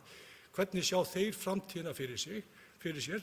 Og það held ég að sé kannski áminning það hvernig við í rauninni eigum þá að vinna, að við séum bara betur stakkbúin eða kannski betur undirbúin að sjá til og eiga þá þessa samræðu við fyrirtækin hérna á svæðinu áður en við förum að loka dyrum, bara svo því að sé sagt. En annars ætla ég ekki segja mér að takk. Bæjarfulltrúi Guðmundur Baldvin Guðmundsson lokið máli sínu. Ég ætla að biðja varaforsetann að taka við stjórn og gefa mér orðið. Bæjarfulltrúi Halla Björk Reynisdóttir tekur til máls. Forseti, ágætu bæjarfulltrúar, ég ætla að byrja á því að þakka forseta og bæjarfulltrúa Hildi Jóni Gísladóttur fyrir alveg frábæra yfirferð á svona sóknaráætluninni og því sem að SSNE er að vinna í þessa dagana og ég held að þarna hafi við stigið bara mjög gott framfaraskref í að sameina þessa atvinnuþróunarfélagin og Eyþing og við séum með öflugari stofnun sem getur hjálpað okkur í þessum málum og það hefur sýnt sig og þegar hún var að fara svona velti aðeins fyrir mig fullt af þessum verkefnum eru langt komin og eiginlega ótrúlega langt komin og það sýnir sig þessi styrkur þegar við erum öll sveitarfélögin orðið sammála einhverja sýn hvað það skiptir landshlutann gríðarlega miklu máli. Af því við erum að tala síðan atvinnumál bara hérna á Akureyri og hvað við getum gert, við sem bæjarstjórn og við sem stjórnvald, að þá svona í mínum huga, þá fyrst og fremst að veita þessa grunnþjónustu og þegar við vorum að taka hérna samtölin og fara í heimsókn til fyrirtækjanna, þá var svona gegnum gangandi, var bara svona, bara standið ekki í vegi fyrir okkur, voru svona skilaboðin, aðstoð okkur og þjónustu okkur vel. Það var skilaboðin frá fyrirtækjanum hérna í bænum, meðal annars allavega. Og ég held að þú veist þessi grunnþjónusta sem við höfum reynd verið að sinna afskaplega vel, bæði í skólamálum, samgöngumálum, umhverfismálum og einmitt gert bæinn alveg einstaklega aðlaðandi til búsetu, að það sé auðvitað það sem við höfum fyrst og fremst að vera að sinna eða sé á okkar höndum, eins náttúrulega að það sé alltaf nægt framboð á lóðum og þar getum við mögulega kannski staðið okkur örlítið betur heldur en við höfum verið að gera og hjálpa fyrirtækjum í þeim breytingu sem mögulega vilja fara í eða flutning innan bæjarins eða til þess að koma hingað til staðarins. Við fengum, á minnst aðeins á hvort að við værum í samtali við fyrirtækjum. Við gerðum það nú bara strax þegar COVID kom, þá vorum við nú bara með Zoom-fundi og fengum inn til okkar svona úr ýmsum geirum. En við hefum líka, ég og ásamt bæjarstjóra, verið í samtali við svona stóran, allavega slatta fyrirtækjum skulum við segja, í svona stöðu að taka stöðuna og hvað sé, óvissan hins vegar gríðarlega mikil. Við erum náttúrulega öll svona einhvern veginn að fóta okkur í þessu nýja ástandi og ég meina við erum að fara inn í einhverja kreppu og það ekki alveg allt komið í ljós hvernig aðstæða bæði fyrirtækjanna verður og svo verið að bíða og alltaf að koma meira og meira í ljós hvernig ríkið ætlar að bregðast og hefur brugðist við. Þannig að við erum ekki farin að sjá alveg heildarmyndina og fyrirtækin væntanlega ekki heldur. En ég held að til dæmis að því að Akureyrarbær nú bara stór svona þjónustubær og þjónusta stórt svæði hérna á Norðurlandi og verið stór ferðaþjónustubær, að þá eru bullandi tækifæri í innanlands ferðaþjónustunni hjá okkur. Ég held að við sem samfélag eigum eftir að geta nýtt okkur það að landin ekki að fara erlendis og það hefur nú sýnt sig bara í sumar að með kortaveltinu og öllu því að Íslendingurinn bara ansið góður kunni. hann eyðir töluverðu og það á eftir að skipta okkur miklu máli að standa okkur vel í að taka á móti fólki. Og þarna eru tækifæri. Það er eins að mínum mati ofboðsleg tækifæri í umhverfismálunum. Við erum með frábært fólk og við höfum verið svolítið leiðandi í umhverfismálunum og við erum með frábært fólk vinnandi hérna upp á Orkugarðinum til dæmis sem hafa komið með ýmsar hugmyndir sem getur í raun verið stóriðja hvað varðar störf. Og þarna eigum við kannski að sækja fram og einmitt að nýta tækifæri núna og svona ýta þeim verkefnum eitthvað af stað. Við vorum fyrir einhverjum árum síðan og töluvert langt síðan var byrjað að tala Disney og uppbyggingu þar og þá var nú verið að tala stórskipahöfn, en látum það eiga sig. Við erum að tala lífmassa verið eitthvað slíkt og bæjarfulltrúi Ingibjörg spurði einmitt það og ég sat í þessum hópi sem var að skoða sorpmálin og þá kom í ljós, vissulega sveitarfélög að mörgu leyti tilbúin að starfa saman en það var einhvern veginn ekki alveg samstaða að fara að drífa af stað eitthvað lífmassaver, ekki innan þess hóps en við vorum líka að vinna saman, það er SSNE og VAF, þetta verður á í allt Norðurland og það voru svona svolítið mismunandi hagsmunir sem lágu á baki hjá hverju einu sveitarfélagi þannig að það náðist nú kannski ekki svona ein lína í því en mögulega algjörlega hægt að vinna með það áfram. Og við í svona mínum huga þar er kannski svolítið mikilvægt að við förum að stíga einhver skref, bara svona varða leiðina, við þurfum ekki að fara alveg strax í einhvern risastóran uppbyggingu og business en að byrja þannig að það sé hægt svo að prjóna við það mögulega. Þannig að við erum með ýmis tækifæri og hvað varðar þessar samkeppnissjóði þá skildist mér nú sem að bæjarfulltrúi Gunnar minntist aðeins á að við værum ekki að ná nógu miklu til okkar eða til þessa svæðis og það er náttúrulega bara sorglegt í raun en mér skildist einhvern tímann þegar við vorum að fara í það að við værum heldur ekkert allt og duglega að sækja í þessa sjóði. Það er að segja fólk héðan. Við værum kannski, og þar vantar kannski einhverja stoðþjónustu til þess að hjálpa fólki að búa til umsóknir og ná í peninginn á svæðið. Svo bara svona rétt í lokin þá svona til þess að halda því á lofti þá þau með störfan staðsynningar og svo framvegis að þá þurfum við náttúrulega ljósleiðir að væða allan bæinn okkar. Það finnst mér að vera ægilega frumskilyrði til þess að við getum fara að bjóða fólki að vera með alls konar svona störf sem við geta tekið með sér og inn í gegnum netið. Að það að neðri brekkan hérna og einhverja götur séu ekki með ljósleiðara er bara ekki boðlegt. Svona áður en ég hætti þá ætla ég að lesa upp bókun svona fyrir hönd bæjarstjórnar sem við ætlum að standa að hérna saman undir þessum lið. En hún hljóðar svo með leyfi forseta: Bæjarstjórn hvetur ríkisstjórn Íslands til að standa vörð aðgerðaáætlun núgildandi byggðaáætlunar, ekki síst þegar kemur að uppbyggingu fjölbreyttra atvinnutækifæra land allt. Mikilvægt er að þegar störf eru flutt til höfuðborgarsvæðisins í nafni hagræðingar fylgi áætlun mótvægisaðgerðir sem komi í veg fyrir fækkun atvinnutækifæra. Bæjarstjórn hvetur ríkisstjórnina til þess að eiga í nánu samstarfi við SSNE sem gegnir mikilvægu hlutverki í atvinnuþróun og nýsköpun á Norðurlandi eystra. Þá leggur bæjarstjórn áherslu á gott samstarf og upplýsingaflæði milli kjörinna fulltrúa og starfsmanna SSNE og lýsir sig reiðubúna til þess að taka af fullum krafti þátt í því að árangur náist í sameiginlegum verkefnum í gildandi sóknaráætlun landshlutans. Bæjarfulltrúi Halla Björk Reynisdóttir hefur lokið máli sínu og færi henni aftur stjórn fundarins. Takk fyrir það og orðið er laust. Næst tekur til máls bæjarfulltrúi Gunnar Gíslason.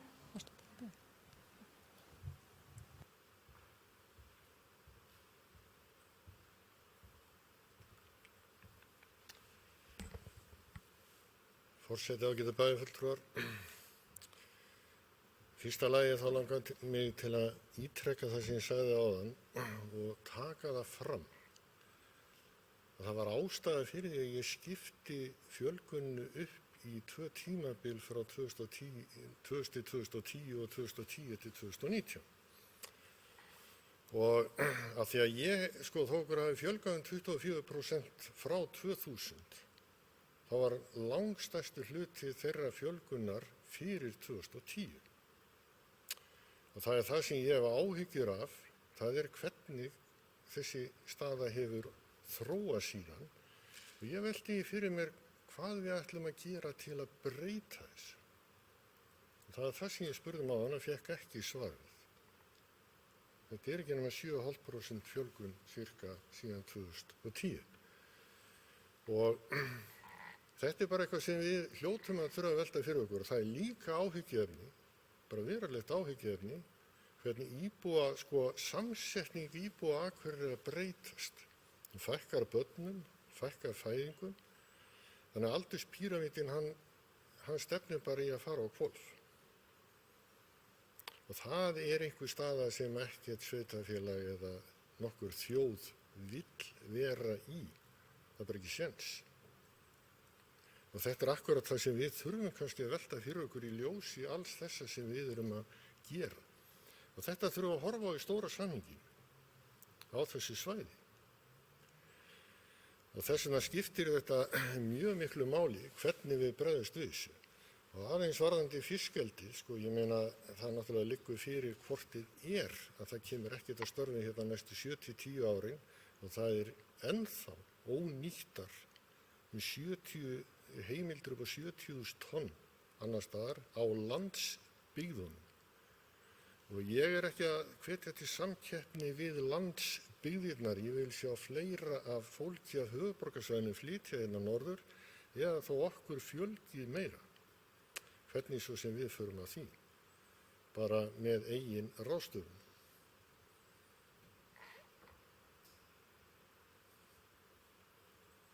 Og það er kannski það sem er lykilatriði í þessu. Og það er kannski akkurat þetta sem kom svo fram í máli bæjarfulltrúa Höllu, eða frú forseta, að það voru ekki öll sveitarfélögin til í að fara í lífmassaveru og þá er spurningin ætlaðu við þá bara að láta þetta gufa upp. Það er eiginlega það sem, og mér finnst ég ekki hafa séð neina umræðu þetta núna í bráðum ár. Og ég hef líka áhyggjur af því að það séu mörg mál sem einhvern veginn bara gufa upp í rólegheitum og svo allt í einu vöknum við bara upp í það að það er bara ekkert að gerast. Og það er akkurat það sem má ekki gerast. Þess vegna þurfum við að hafa miklu stífara aðhald á því hvernig við fylgjum málum eftir. Og ég ætla að treysta því að svo verði undir dyggri stjórn SSNE, ég ætla ekki að efast það. Og tek alveg undir það að ég var mikill talsmaður þess að þetta yrði sameinað í eitt atvinnusvæði. Og held að það væri bara gáfulegt að gera það líka vestur fyrir. Svo er til dæmis annað í þessu sem við ræðum aldrei hérna í bæjarstjórn. Þetta segir bara fyrir einn vin minn. En ég er líka sammála honum. Við ræðum aldrei styttinguna á leiðin til Reykjavíkur. En einu viti. Hvernig eru flugsamgöngur í dag eða skipaferðir? Hvar eru flutningarnir? Akkur eru við ekki að ræða og reyna að koma í gegn styttingu á leiðinni til Reykjavíkur svo við getum þá nýtt hana betur en við gerum í dag. Og hún kosti okkur minna. Það er bara til dæmis eitt stórt verkefni sem við getum unnið að. Takk.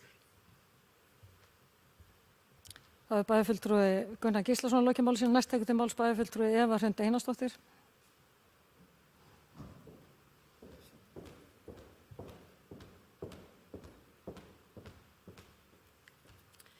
Forseti og ágætu bæjarfulltrúar. Ég vil líkt og aðrir þakka bæjarfulltrúa Hildi Jónu fyrir ítarlega framsögu hérna, þar sem hún fór vel yfir verkefni SSNE og út á hvað sóknaráætlunin gengur og fyrir hvað hún stendur. En ég sit einmitt í stjórn SSNE með Hildi Jónu og það hefur verið verðugt verkefni og einstaklega gefandi að koma því á laggirnar. En ég var líka þess heiðurs aðnjótandi að sitja í Eyþingi á síðasta kjörtímabili, þar sem meðal annars var ákveðið að taka til umfjöllunar þessa sameiningu á aðalfundi á Þórshöfn á sínum tíma. Og ég er afskaplega glöð og fegin að þessi ákvörðun var tekin að standa að sameiningu atvinnuþróunarfélaganna og Eyþings í þetta félag, því ég held að þetta muni styrkja okkur verulega og auka slagkraftinn til muna.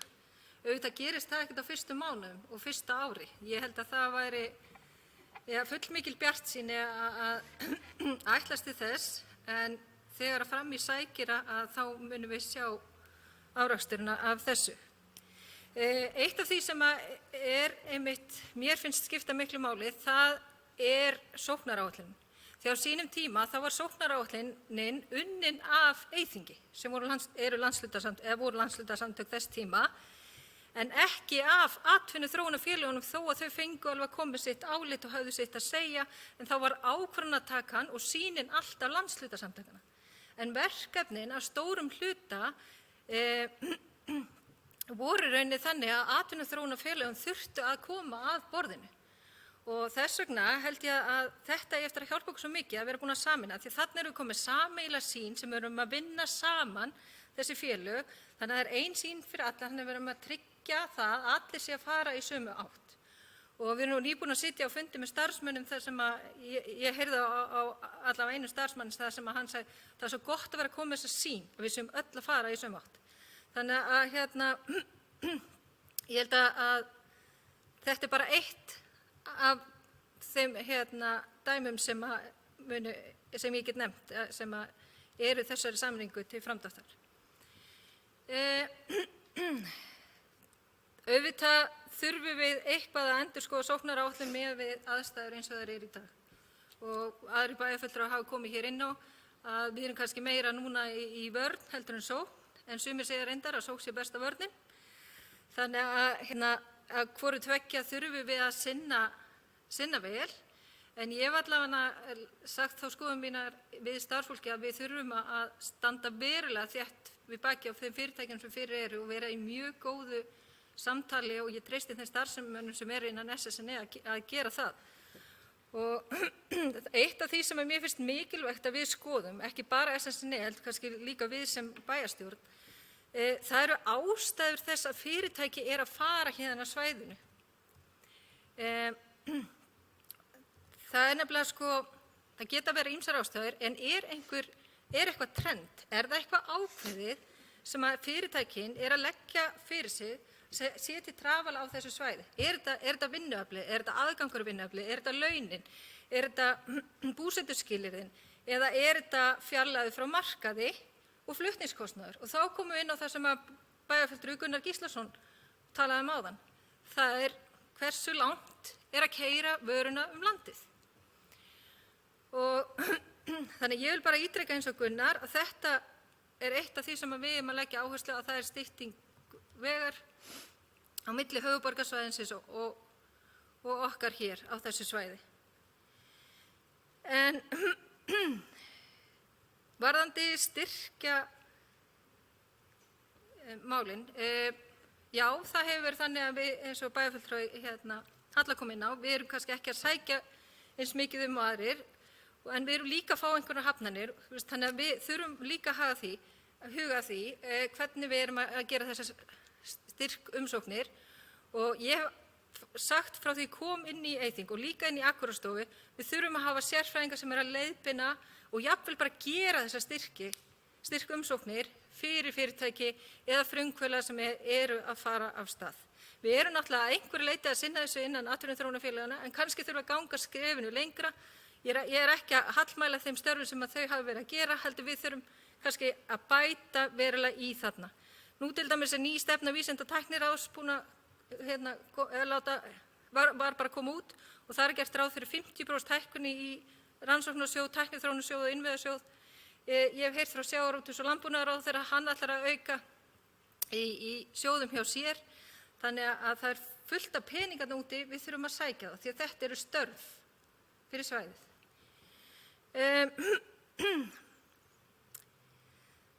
Það sem að við þurfum kannski að skoða innan okkur, og við erum oft talað þetta, það þessi orðrómur sem að maður heyrir ítrekað, að það sé erfiðara fyrir fyrirtæki að koma hingað heldur en annars staðar. Það sé eitthvað í kerfinu hjá okkur sem að valda tregðu. Og við getum ekki haldið áfram á sömu braut. Við verðum að breyta þessu. Ég búin að heyra nokkur dæmi bara núna í sumar. Þetta ekki hægt. Skateparkið, Það var það síðasta sem ég var að heyra. Að það hefði miklu auðveldara að setja upp sambærilegt verkefni fyrir sunnan heldur en hér. Bara að koma söluvagn hingað hefði tekið helmingi lengri tíma að fá í gegn hér heldur en í öðrum sveitarfélögum. Lítill söluvagn. Við getum ekki haft þetta svona, þannig við verðum, eitthvað er ekki í lagi fyrst að þessar sögur halda áfram.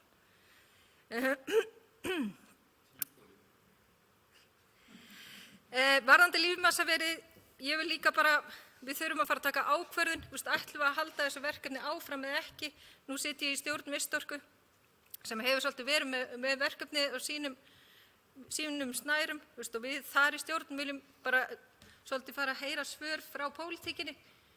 Erum við að fara að halda þessu verkefni áfram eða ekki?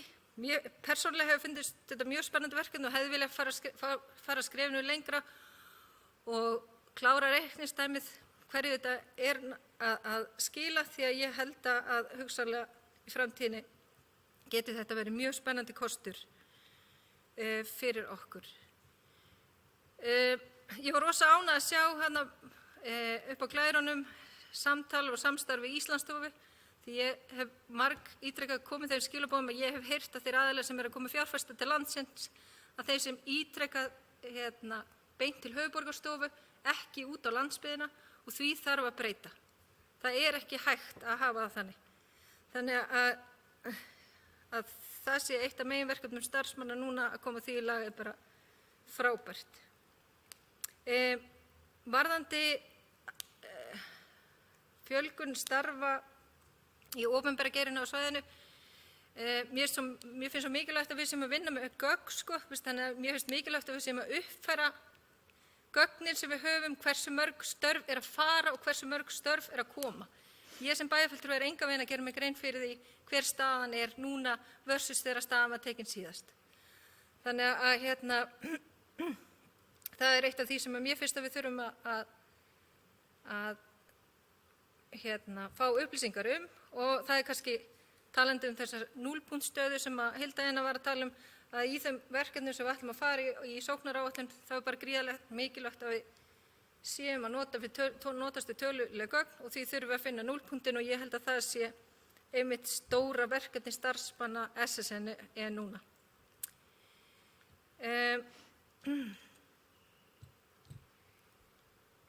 Já, annað varðandi háskólann.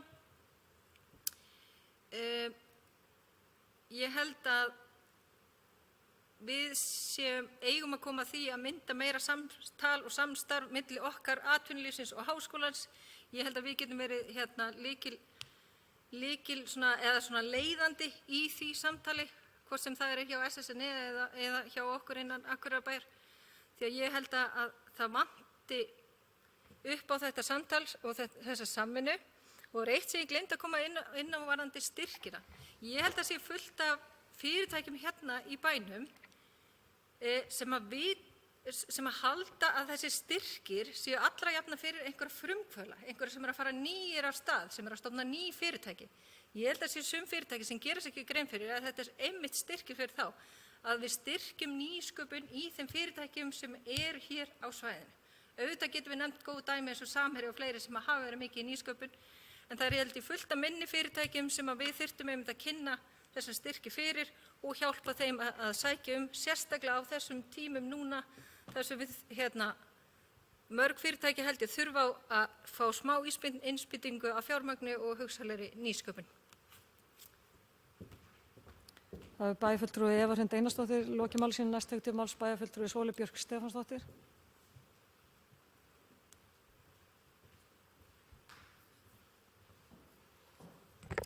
Forseti, ágætu bæjarfulltrúar. Ég vil nú bara byrja á því að þakka forseta fyrir að taka þetta mál á dagskrá og sérstaklega þakka formanni Eyþings fyrir virkilega góða yfirferð og upplýsandi og fyrirgefiði SSN og að því að það er svo gott fyrir okkur að fá þessar upplýsingar og ég hlakka til auðvitað að funda með starfsfólki SSN og held að það sé nefnilega gríðarlega mikilvægt. Ég hef engar efasemdir að að þessi nýja eining SSNE sem var til eins og hefur verið talað hér af fleiri minni einingum. Ég hef engar efasemdir að þetta hafi verið farsælt skref og þetta gengur vel og að nýr forstjóri framkvæmdastjóri mun og sé að gera góða hluti. En auðvitað þetta er auðvitað fjarlægt. Við erum ekki með þetta svona alveg onni okkur eins og við myndum ef við værum bara ein í þessu. Þannig að gríðarlega mikilvægt að við séum vel upplýst einmitt stöðuna og eigum einmitt beint samtal líka við starfsfólk hvernig gengur og verkefni og ekki síst þá hvar við sem pólitískir fulltrúar þurfum að beita okkur. Því ég held að það sé gríðarlega mikilvægt að við áttum okkur á því hlutverki sem að við höfum í atvinnumálum sem öðrum málum, en kannski sérstaklega hvað varðar uppbyggingu innviða og eins og hefur verið nefnt sem við höfum verið að þrýsta á ýmislegt. Og það bara svo rosalega mikilvægt að við brýnum hvert annað í því að passa það að við séum að standa okkur í okkar hlutverki innan okkar flokka til dæmis, sem ég held sé bara gríðarlega mikilvægt. Og þannig að bara ofsalega gott að taka þessa umræðu. En svo vildi ég aðeins koma inn í það að hér var nefnt og við höfum líka verið að blanda saman þessari umræðu sem að tengist atvinnumálum og síðan íbúaþróun. Og við vitum auðvitað að fólk þarf að hafa störf til þess að koma í og það rosalega mikilvægt, en það líka ofsalega mikilvægt þetta hlutverk sem við sem bæjarfélag gegnum í þjónustu og halda út í góðu skólastarf. Við þurfum einmitt að passa okkur á því, eins og hefur verið nefnt og ég vil bara taka undir það, að við séum ekki að fara í einhvern panik niðurskurð út af COVID, heldur að við séum að horfa til framtíðar hvernig samfélag við viljum hafa Og svo vil ég bara segja að því að við talaðum auðvitað viljum við að fólk flytji hingað á höfuðborgarsvæðinu, að ég held að við ættum að horfa miklu lengra heldur en það. Við eigum að horfa út í allan heiminn vegna þess að það þannig þróunin í flestum löndum að fólk flytur af dreifðari byggðum yfir á höfuðborgarsvæðin einmitt vegna þess að þar auðveldara að fá störf við hæfi. En síðan erum við líka með þessa þróun sem alltaf að fara vaxandi, það að fólk flytur á milli heimshluta og landa og við þurfum að hugsa það mjög vel hvernig við ætlum að taka á móti þessu fólki til þess að það nýtist samfélaginu sem best, til þess að samlagist samfélaginu sem best. Og þar auðvitað þurfum við sem stjórnvalda að standa okkur, en þar þurfa líka bara íbúar að standa sig. Og við þurfum sem íbúar öll að vera tilbúin til þess að taka á móti fólki. Og við sem stjórnvald líka getum átt þátt í því hvernig við tökum á móti fólki með því að bæta okkur í því að tala við fólk, spyrja íbúana okkar og finna út úr því hvað þeim liggur í hjarta og hvernig við getum bætt okkur.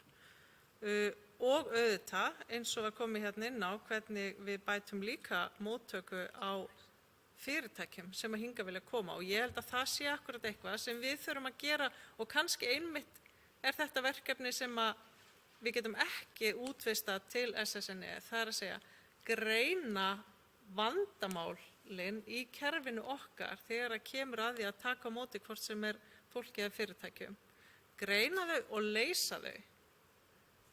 En svo auðvitað líka að greina tækifærin, en þar held ég fáum við líka mjög góðan stuðning frá SSNE. Ég held við þurfum að átta okkur rosalega vel á því að hluti af verkefnunum í mjög góðum höndum innan SSNE, en við þurfum að reyna að greina það líka hver eru okkar hlutverk og hvar það sem við þurfum að taka til höndunum og það auðvitað inn í okkar stjórnkerfi og hjá okkur sem pólitískir fulltrúar í því að beita okkur.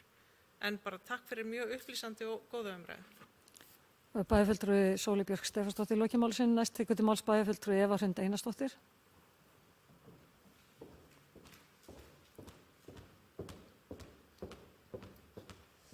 Forseti, ágætu bæjarfulltrúar. Ég gleymdi, ég ætlaði að svara hér bæjarfulltrúa Guðmundi Baldvin. Mér langar að biðja að draga orð þín tilbaka, Guðmundur Baldvin, að við hér sem meirihluti bæjarstjórnar höfum lokað á fiskeldi. Það hefur bara aldrei verið raunin og ég persónulega hef ekkert á móti fiskeldi. Við bókuðum það að við vildum ekki hafa fiskeldi í sjó, bara þannig að það sé á hreinu. Og þar sem þú setur Samherja inn í dæmið, að þá kynnti ég mér á sínum tíma hvernig Samherji að vinna að sínu fiskeldi. Til dæmis segja þeir á heimasíðu sinni að allt þeirra fiskeldi séu landeldisstöðvar. Og þeir séu að nýta jarðvarma, notast í borholuvatn, ýmist ferskt eða ískalt. Þannig að þeir að nýta það sem að best gefst í íslenskri náttúru. Og þeir sjálfir telja marga kosti við það að vera með landeldisstöðvar. Og eitt stærsti kosturinn sé að það sé hægt að stýra eldisumhverfinu og þar sé annar kosturinn sé að hættan á slysasleppingum sé hverfandi. Þannig að ég var bara mjög ósátt við hvernig þú orðaði hlutina því ég persónulega ítreka það ekkert á móti fiskeldi. Ég vil bara hafa upp á landi og greinilega hefur Samherji verið að vinna að því sjálft á ýmsum öðrum stöðum heldur en akkúrat hér. Þannig að ég vildi bara koma því fram. Það er bæjarfulltrúi Eva Sund Einarsdóttir lokið máli sínu. Næst tekur til máls bæjarstjóri Ásthildur Sturludóttir.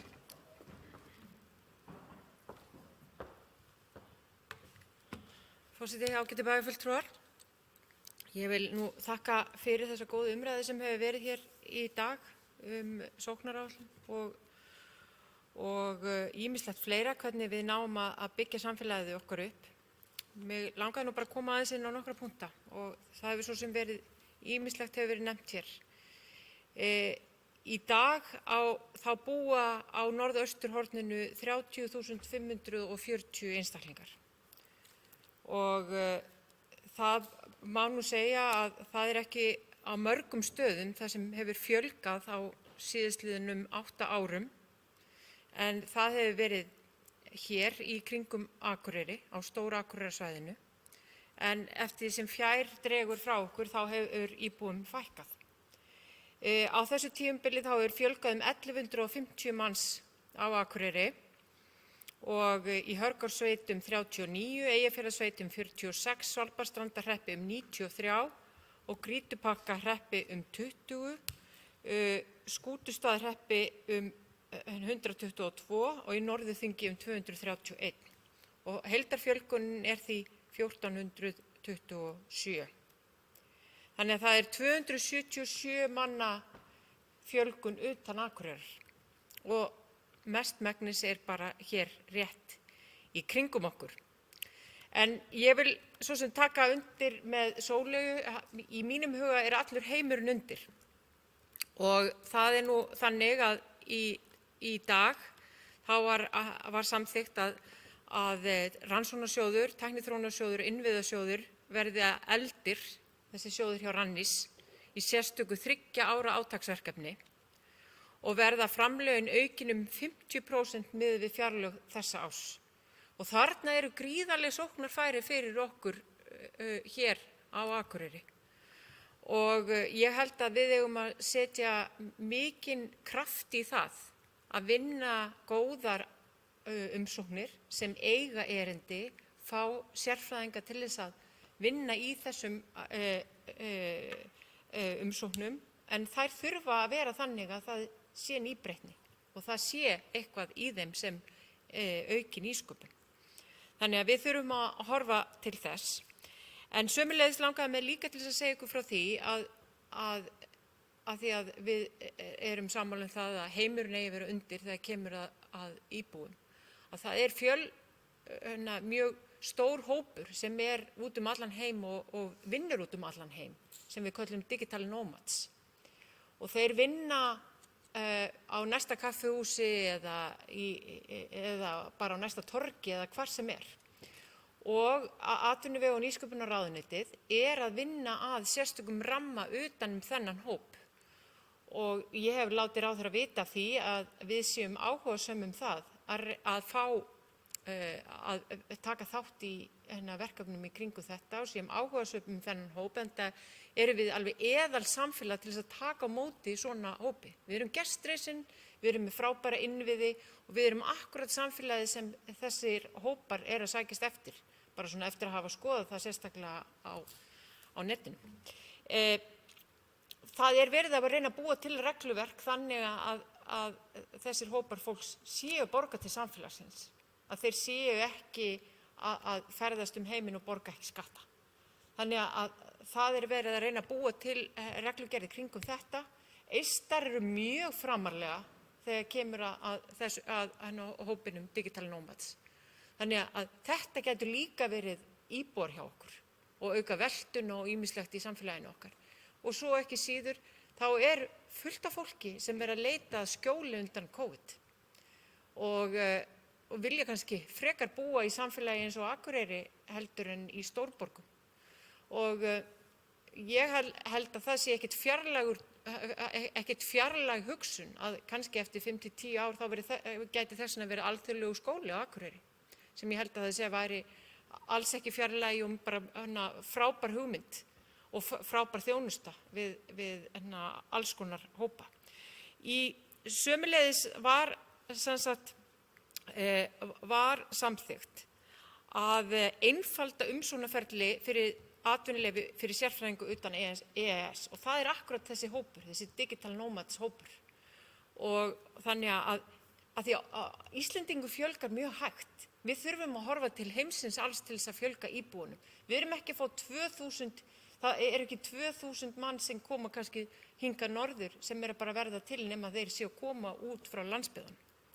En að sjálfsögðu eigum við að reyna að ná í stór fyrirtæki og skapa umhverfi í samfélaginu okkar sem áhugavert fyrir hópana og fyrir fyrirtækina að byggjast upp á og eins og hér Þannig að já, við þurfum ekki að hugsa að það verði ekki bara ljós í fjós, heldur líka ljós í miðbæ Akureyrar og fleiri stöðum.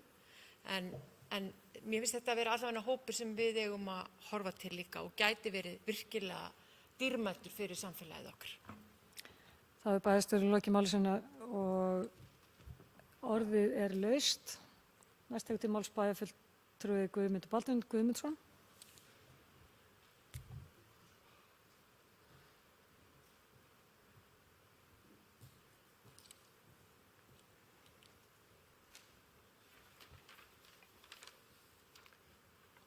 Forseti, ágætu bæjarfulltrúar. Það kannski að bregðast því sem bæjarfulltrúi Eva kom inn á. Ég sagði já að við höfum með ályktun eða meirihluti bæjarstjórn hefði með ályktun sinni lokað á fiskeldi í Eyjafirði.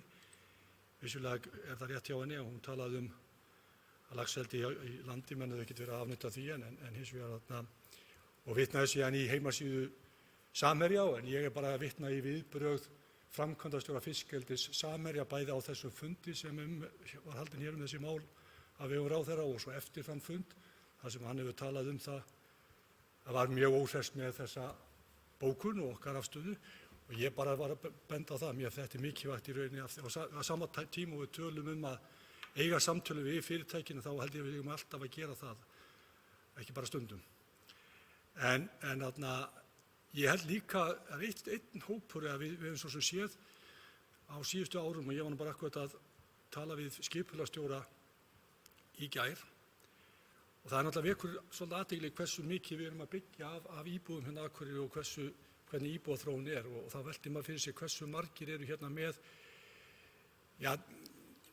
dvöl til skemmri tíma og nýta sér þá aðstöðu sem hér í bænum og eiga þetta sem svona annað heimili.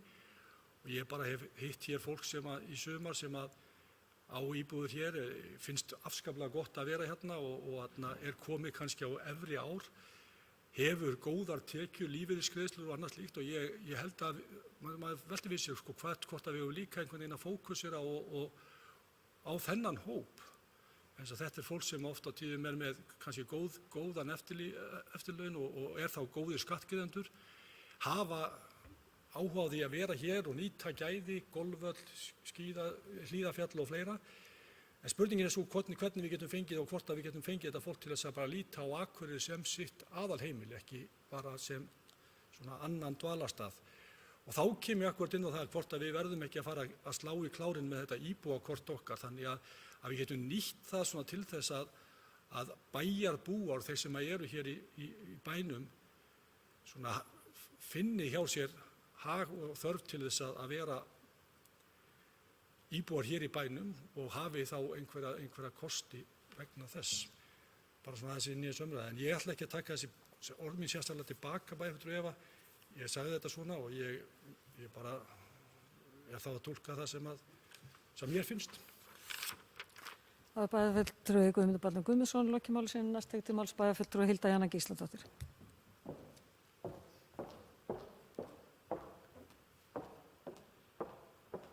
Forseti, ágætu bæjarfulltrúar, takk fyrir að mestu leyti bara mjög gagnlega umræðu.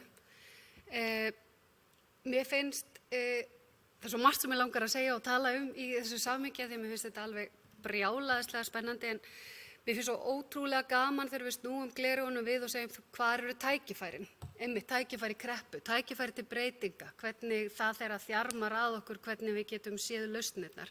Mér finnst þess að digital nomads pælingar alveg ótrúlega spennandi og það sem sumir kalla líka workation.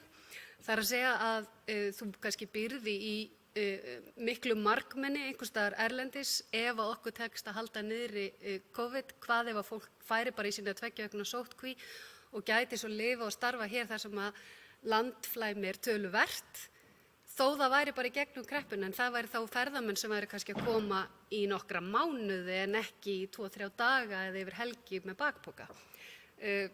Af hverju ekki? Varðandi stefnuna, þá finnst mér þetta, ég held að bæjarfulltrúi Gunnar hafi verið að tala hvernig ætlum við að sjá þessa íbúaþróun, hvernig ætlum við að sjá þetta gerast allt saman. Þarna gæti ég ekki verið meira hjartanlega sammála því að þetta á endanum þurfum við að taka ákvörðun sem Ísland hvort að það sé komin tími til þess að verði önnur borg á Íslandi. Þetta er málefni landsbyggðanna, þessi íbúaþróun, hún er ekki sérstakt verkefni Akureyrarbæjar. Hún er ákvörðun sem að byggir á því að við ákváðum einu sinni að búa til Reykjavíkurborg, eina borg í staðinn fyrir að borgin okkar væri í Kaupmannahöfn. Ég er sannfærð það að það sé komin tími til þess að önnur borg myndist og Reykvíkingar voru færri en við þegar ákveðið var að hún yrði borg. Þessari ákvörðun fylgir fullt af ákvörðunum og fullt af aðgerðum og ég tel að við getum lært ofboðslega mikið frá Noregi og ég held ég hafi nú kannski talað þetta aðeins og oft við flest ykkar en þetta þarf að vera sameiginleg ákvörðun Íslands að við ætlum að gera þetta vegna þess að í íbúaþróuninni þá er það að draga að fyrirtæki svo er hinn flöturinn hvar vill fólk búa og það er auðvitað það sem er verið að ræða hérna í tengslum við 4. iðnbyltinguna og digital nomads er að framtíðarsýnin verði mögulega það sé ekki að atvinnan verði bara það sem hún vill búa og auðvitað er þetta að einhverju leyti langtímastefna en samt algjörlega valið. En þar skiptir máli að hafa menningu, hafa íþróttir, gott stígaskipulag og góð skipulagsmál og leikskólinn sé í lagi og allt þetta, nálega við náttúruna. En ég held að við verðum að fara og ég er ofboðslega ánægð með það að Norðurland eystra skuli setja það fram í sinni sóknaráætlun að Akureyri eigi að vera skilgreind opinberlega sem borgarsamfélag. Og þetta samtal þarf að verða miklu meira en samtal og verður það. Ég hef mikla trú á því. Og ég held að það gæti verið ein svona stærsta stefnumótunin sem að við kemur okkur og ekki bara okkur heldur svæð alveg eins og við höfum séð í Reykjavík. Alveg eins og bæjarfulltrúi Guðmundur Baldvin var að nefna íbúaþróunin í Reykjavík hefur verið með einhverjum hætti en nærliggjandi svæði hafa að sjálfsögðu grætt á vextinum. Mig langar að nefna nokkur dæmi hvernig ætlum við að breyta íbúaþróuninni? Ég heyri að Gunnar Gíslason spyr. Ég er ekki með töfralausn, ég er með fullt af hlutum. Þetta er svona svolítið eins og hvernig ætlar að missa 10 kíló, það er fullt sem þarf að gerast, það er ekki bara eitt. Og ég held að samstarf og samhugur, þar sem við náum saman bæði sem bæjarstjórn, sem kjörnir fulltrúar á landsvæði og síðan á Íslandi, þá getum við breytt hlutunum. Og þess vegna held ég að sé svo ofboðslega frábært að við getum og eigum, hérna er til dæmis búið að nefna styttingu leiða milli Norðurlands eystra og höfuðborgarsvæðisins, er þetta kannski spurning verkefni sem við ættum að teikna inn í sóknaráætlun og leggja fram sem tillögu á næsta ársþingi. Þess vegna er ég glöð og legg til að við höldum vinnufund bæjarstjórnar þar sem við tölum konkrétt verkefni og aðgerðir sem við viljum leggja fram og fundum í kjölfarið með starfsmönnum SSN og verum tilbúin fyrir þetta ársþing. Þannig að mig langaði líka að nefna hvað það er mikilvægt varðandi þetta samstarf og þennan samhug. Þegar að við höfum verið til dæmis álykta bæjarstjórn Akureyrarbæjar að þá hefur SSN held ég bara undantekningarlaust tekið undir þær bókanir í langflestum tilfellum og veitt auknum slagkrafti í þau mál. Við höfum verið að gera umsagnir ýmis þingmál, samgönguáætlun, fjármálaáætlun, fjárlög. Við vorum að gera umsögn lagafrumvarp framkvæmdastjórn ferðamanna, umsögn samfellda daga við grásleppuveiðar og svo mætti lengi telja. Við sendum umsögn strax 23. mars þar sem undir yfirskriftinni aukin fjármagn í sóknaráætlun Norðurlands eystra til viðspyrnu strax. Þetta sendum við þingmönnum og ráðherrum og eins og ég kom áður að þá var þetta veruleika. Þegar við vorum öll samstiga í þessu flugvallamáli, vorum með nægilega góð gögn og greiningar og vorum öll sammála, þá gerðust töfrarnir, sama með raforkumálin eins og var nefnt hérna áðan. Varðandi lífmassaverið og sorpmálin, mér finnst þetta lífmassaver og hugmynd auðlindagarð eða orkugarð með einhverjum hætti alveg brjálæðislega spennandi og eins og ég skil stöðuna eftir að þessi sorphópur var að vinna er að það er svolítið beðið eftir umhverfisráðherra eins og ég sagði í þessu opnunarávarpi.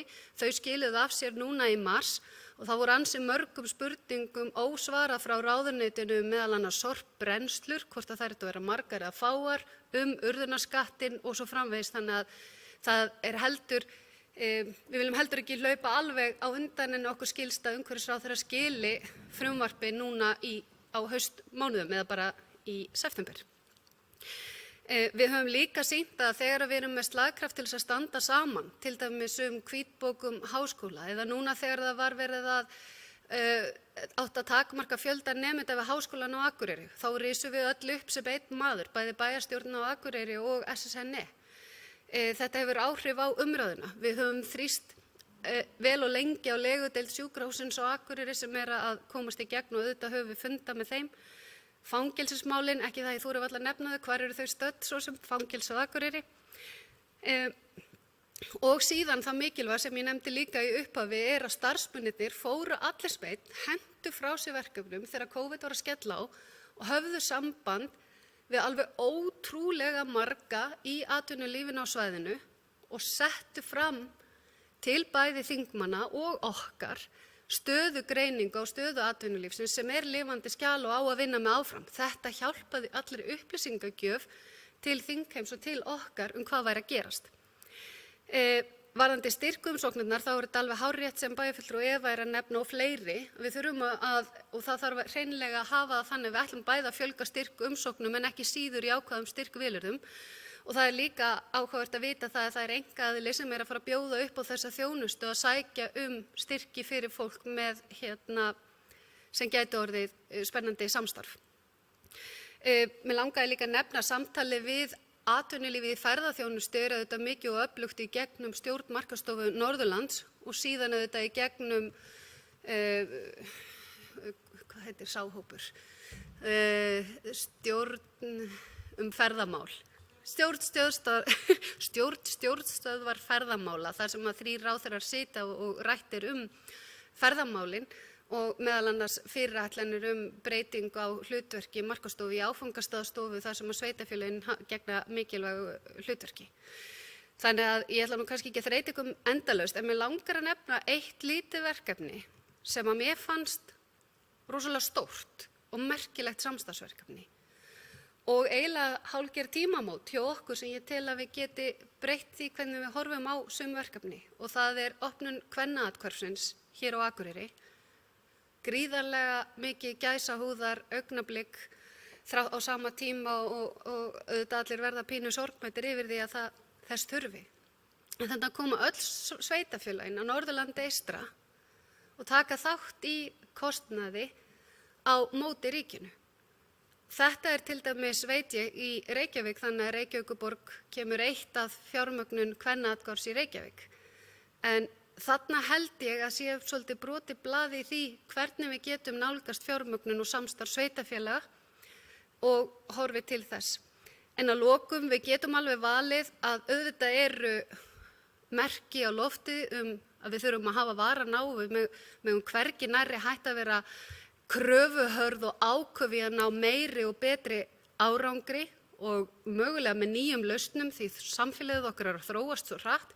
Það er alveg rétt að fjarlæga milli markað og flutningskostnaður nefndur sem helsti veikleikinn í framleiðslu á þessu svæði, fjarlæga frá mörkuðum, þannig að stytting leiðar hvert kílómetr myndi spara í framleiðslukostnaði hér, en aðrar og nýjar leiðir. Og á sama tíma og fyrirtæki fara þá koma líka önnur, þau hafa ekki, núna sér maður mörg fyrirtæki vilja kominga, því ég veit ekki hvað, þú hefði búið að nefna þetta, Krónan og Elko og H&M og svo framvegis. Ríkisskattstjóri hefur bætt við 14 nýjum störfum háskólamenntar á einu ári hér á Akureyri. Mér finnst nú alveg það vera eitthvað sem á skilið eitt svona gott hrós, þar sem þessi ríkisstofnun með þeim sem að þar stýra innanborðs tóku bara stefnumótandi ákvörðun að fylgja bara í alvörunni því sem að var verið, þeim línum sem var verið að leggja. Þannig að 14 ný störf háskólamentara er ansi mikilvægt. Ég gæti næstu tala endalaust og er svo sem alltaf að tala endalaust, en að lokum vil ég hvetja okkur til þess að koma bara í alvörunni fram með tillögur. Komum fram með hugmyndir, af því að það er miklu auðveldara að benda á hvað er að og hvað þarf að bæta, heldur en hvaða tillögur við höfum nákvæmlega til að leysa það, gerum það saman, sköpum þessa samstöðu vegna þess að þannig náum við mestum árangri fyrir hönd þessa svæðis. Takk fyrir. Það er bæjarfulltrúi Hilda Jana Gísladóttir lokið málsins, næst til máls bæjarfulltrúi Gunnar Gíslason.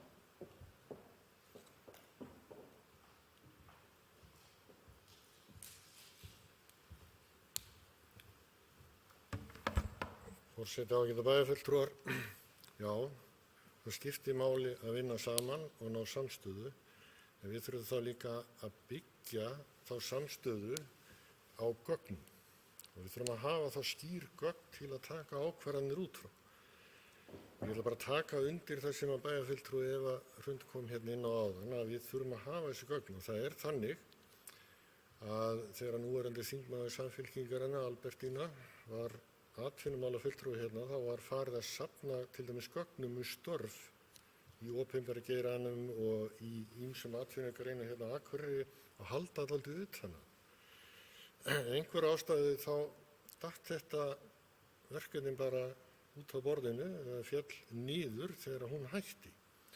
Þetta er til dæmis eitt af því sem við getum haft sem svona barómeter á það hvernig atvinnulífið er að þróast, að fylgjast með þessu.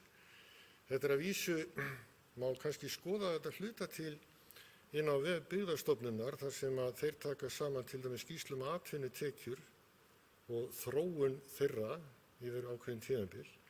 Og þegar maður til að skoða þróun atvinnutekna á íbúa tímabili 2008 til 2018 hérna á Akureyri, þá sér maður það að meðaltalstekjur hérna á Akureyri hafa alls ekki hækkað í samræmi við meðaltalið á landinu.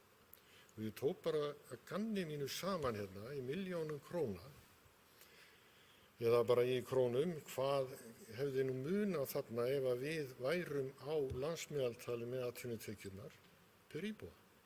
Og munurinn er 9 milljarðar á árinu 2018.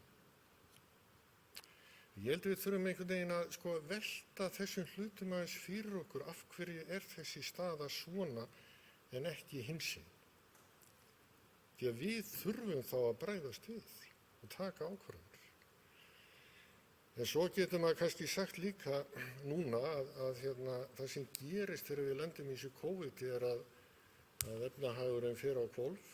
Við erum í vandræðum, en á móti að þá höfum við fengið samþykki til dæmis fjármálaráðherra fyrir því að byggja hér flugstöð, farið flughlaðið og fleiri slíka þætti. Sem er þó jákvætt, gæti komið okkur til góða síðar, en ég held við þurfum bara að hafa miklu fleiri egg í korfunni heldur en við höfum haft. Svo bara þakka ég bæjarstjóra fyrir að staðfesta töluna sem ég var að setja fram á hann þróun íbúafjölda. Takk fyrir. Bæði fulltrúi Gunnar Gíslason loki máli sínu, orðið er laust. Sem fleiri hafi ekki kvað sér hljóðs, þá segir við þessari umræðu lokið þennan 4. lið og þá komið að 5. lið og síðasta á dagskrá, það skýrsla bæjarstjóra. Til máls tekur bæjarstjóri Sturlu Ásthildur Sturludóttir. Forseti, ágætu bæjarfulltrúar. Það er nú orðið dálítið langt síðan að við hittum síðast og óskaplega gaman að sjá okkur öll hér saman. Það er nú eiginlega bara þannig að maður næstum því gleymir hvað hefur gerst yfir sumartímann, en það er margt sem hefur verið í gangi og þó svo að ýmsu hafi verið slegið á frest. En sumar hefur leikið blítt við Akureyringa og stríður straumur ferðafólks verið til bæjarins. Og ég ætla að vona að svo verði áfram og er eiginlega algjörlega sannfærð um það. Íslendingar voru sannarlega duglegir að ferðast innanlands og má segja að allar helgar sumarsins hafi verið eins og litlar verslunarmannahelgar hér á Akureyri. Þetta var og er afar mikilvægt fyrir akureyriska efnahagssvæðið. 17. júní hátíðahöldin voru vel heppnuð þrátt fyrir fjöldatakmarkanir og sóttvarnareglur. Í stað þess að stefna öllum saman á einn blett voru minni viðburðir haldnir hér og þar bæinn og gekk það allt eins og í sögu. Og þetta var alveg ótrúlega vel heppnað og skemmtilegt og það voru ýmsar gamlar hefðir sem voru endurvaktar og vonandi urðu einhverjar nýjar til. 29. júní á mánudegi þá sótti ég ásamt meðal annars forseta og Höllu Björk Reynisdóttur og Gunnari Gíslasyni bæjarfulltrúa og öðrum líflegan og gagnlegan fund í Grímsey, þar sem meðal annars var rætt framtíð byggðar í eyjunni, möguleika orkuskiptum og verkefnið brothættar byggðir. Við þetta tækifæri var styrkjum að upphæð 14 milljónir króna úthlutað til 10 verkefna í tengslum við verkefnið Glæðum Grímsey á vegum brothættra byggða. Leið og sagt var frá framgangi verkefna sem ætlað er að styðja við búsetu í eyjunni. Og RÚV var með beina útsendingu frá Grímsey og í kvöldfréttum og þar fór ég yfir stöðu mála og þær sérstöku aðgerðir sem við höfum lagt til við ríkisvaldið þannig að hægt sé að styðja áfram byggð þarna úti við Heimskautsbaug. Miðvikudaginn 1. júlí var ný brú yfir Vestari-Kvísl Eyjafjarðar vígð með pompi og prakt og kom samgönguráðherra og vígði hana ásamt góðum hópi fólks og hlaut brúin nafnið Vesturbrú. Og sama degi þá var nýr þjónustukjarni við fatlað fólk vígður í Klettaborg, en þar er heimili fyrir 6 einstaklingar sem þurfa aðstoð við daglegar athafnir. Miðvikudaginn 8. júlí sendi bæjarstjórn frá sér harðorða yfirlýsingu þar sem mótmælt var fyrirhugaðri lokun á fangelsinu á Akureyri án nokkuð samráðs við bæjaryfirvöld eða aðrar sveitarstjórnir á svæðinu. Miðjan júlí lýsti dómsmálaráðherra því síðan yfir að lokun fangelsisins yrði frestað til 15. september og bíðum við nú eftir því hver niðurstaðan verður. Ég held að við þurfum að halda vöku okkar í þessu máli, aðeins 2 vikur til stefnu og við megum alls ekki við fækkun starfa á vegum hins opinbera í bænum og bara almennt ekki fækkun starfa neins staðar, hvorki í opinbera eða einkageiranum. Fimmtudaginn 30. júlí var orðið ljóst að COVID-19 faraldurinn væri að ná sér aftur á strik á Íslandi og þá var ákveðið aflýsa fjölskylduhátíðinni einnig með öllu verslunarmannahelgina og öllum viðburðum sem henni tengdust. Allir sem komu að málinu voru einhuga og þessa ákvörðun og vorum við Páley Borgþórsdóttir, nýskipaður lögreglustjóri í fréttatíma RÚV þar sem við fórum yfir ástæðurnar fyrir þessu.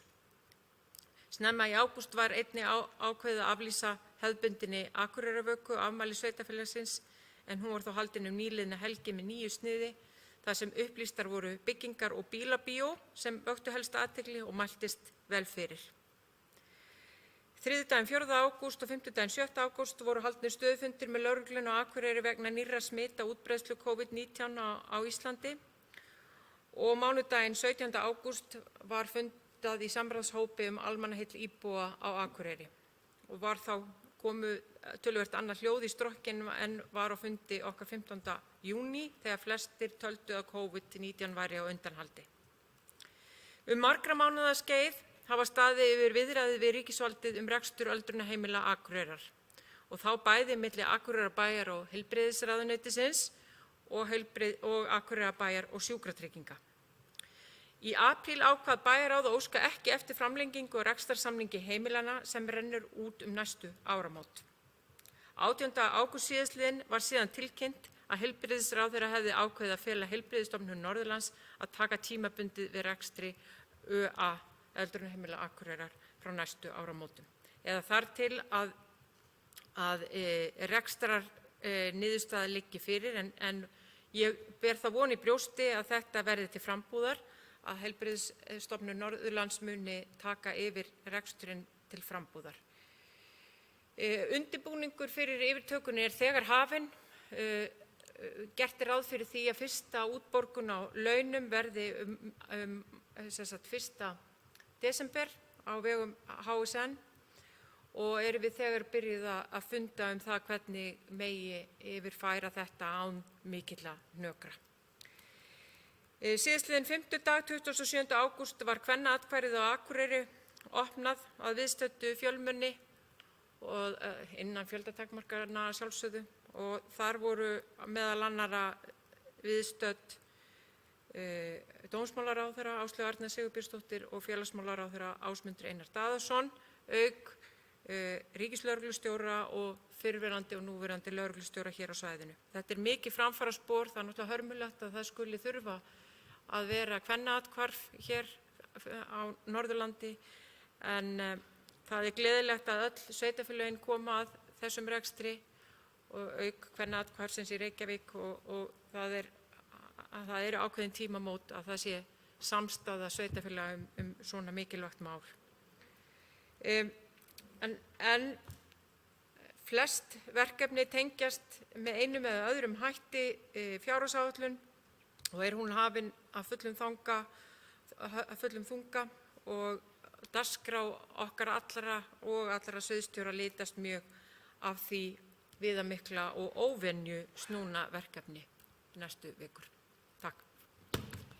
Það hefur bæjarstjóri Ásthildur Sturludóttir lokið máli sínu og dagskráin tæmd. Eftirtaldar fundargerðir eru lagðar fram til kynningar.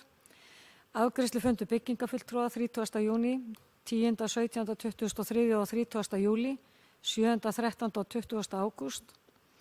Bæjarráð 18. og 25. júní, 2. og 16. júlí, 13., 20. og 27. ágúst.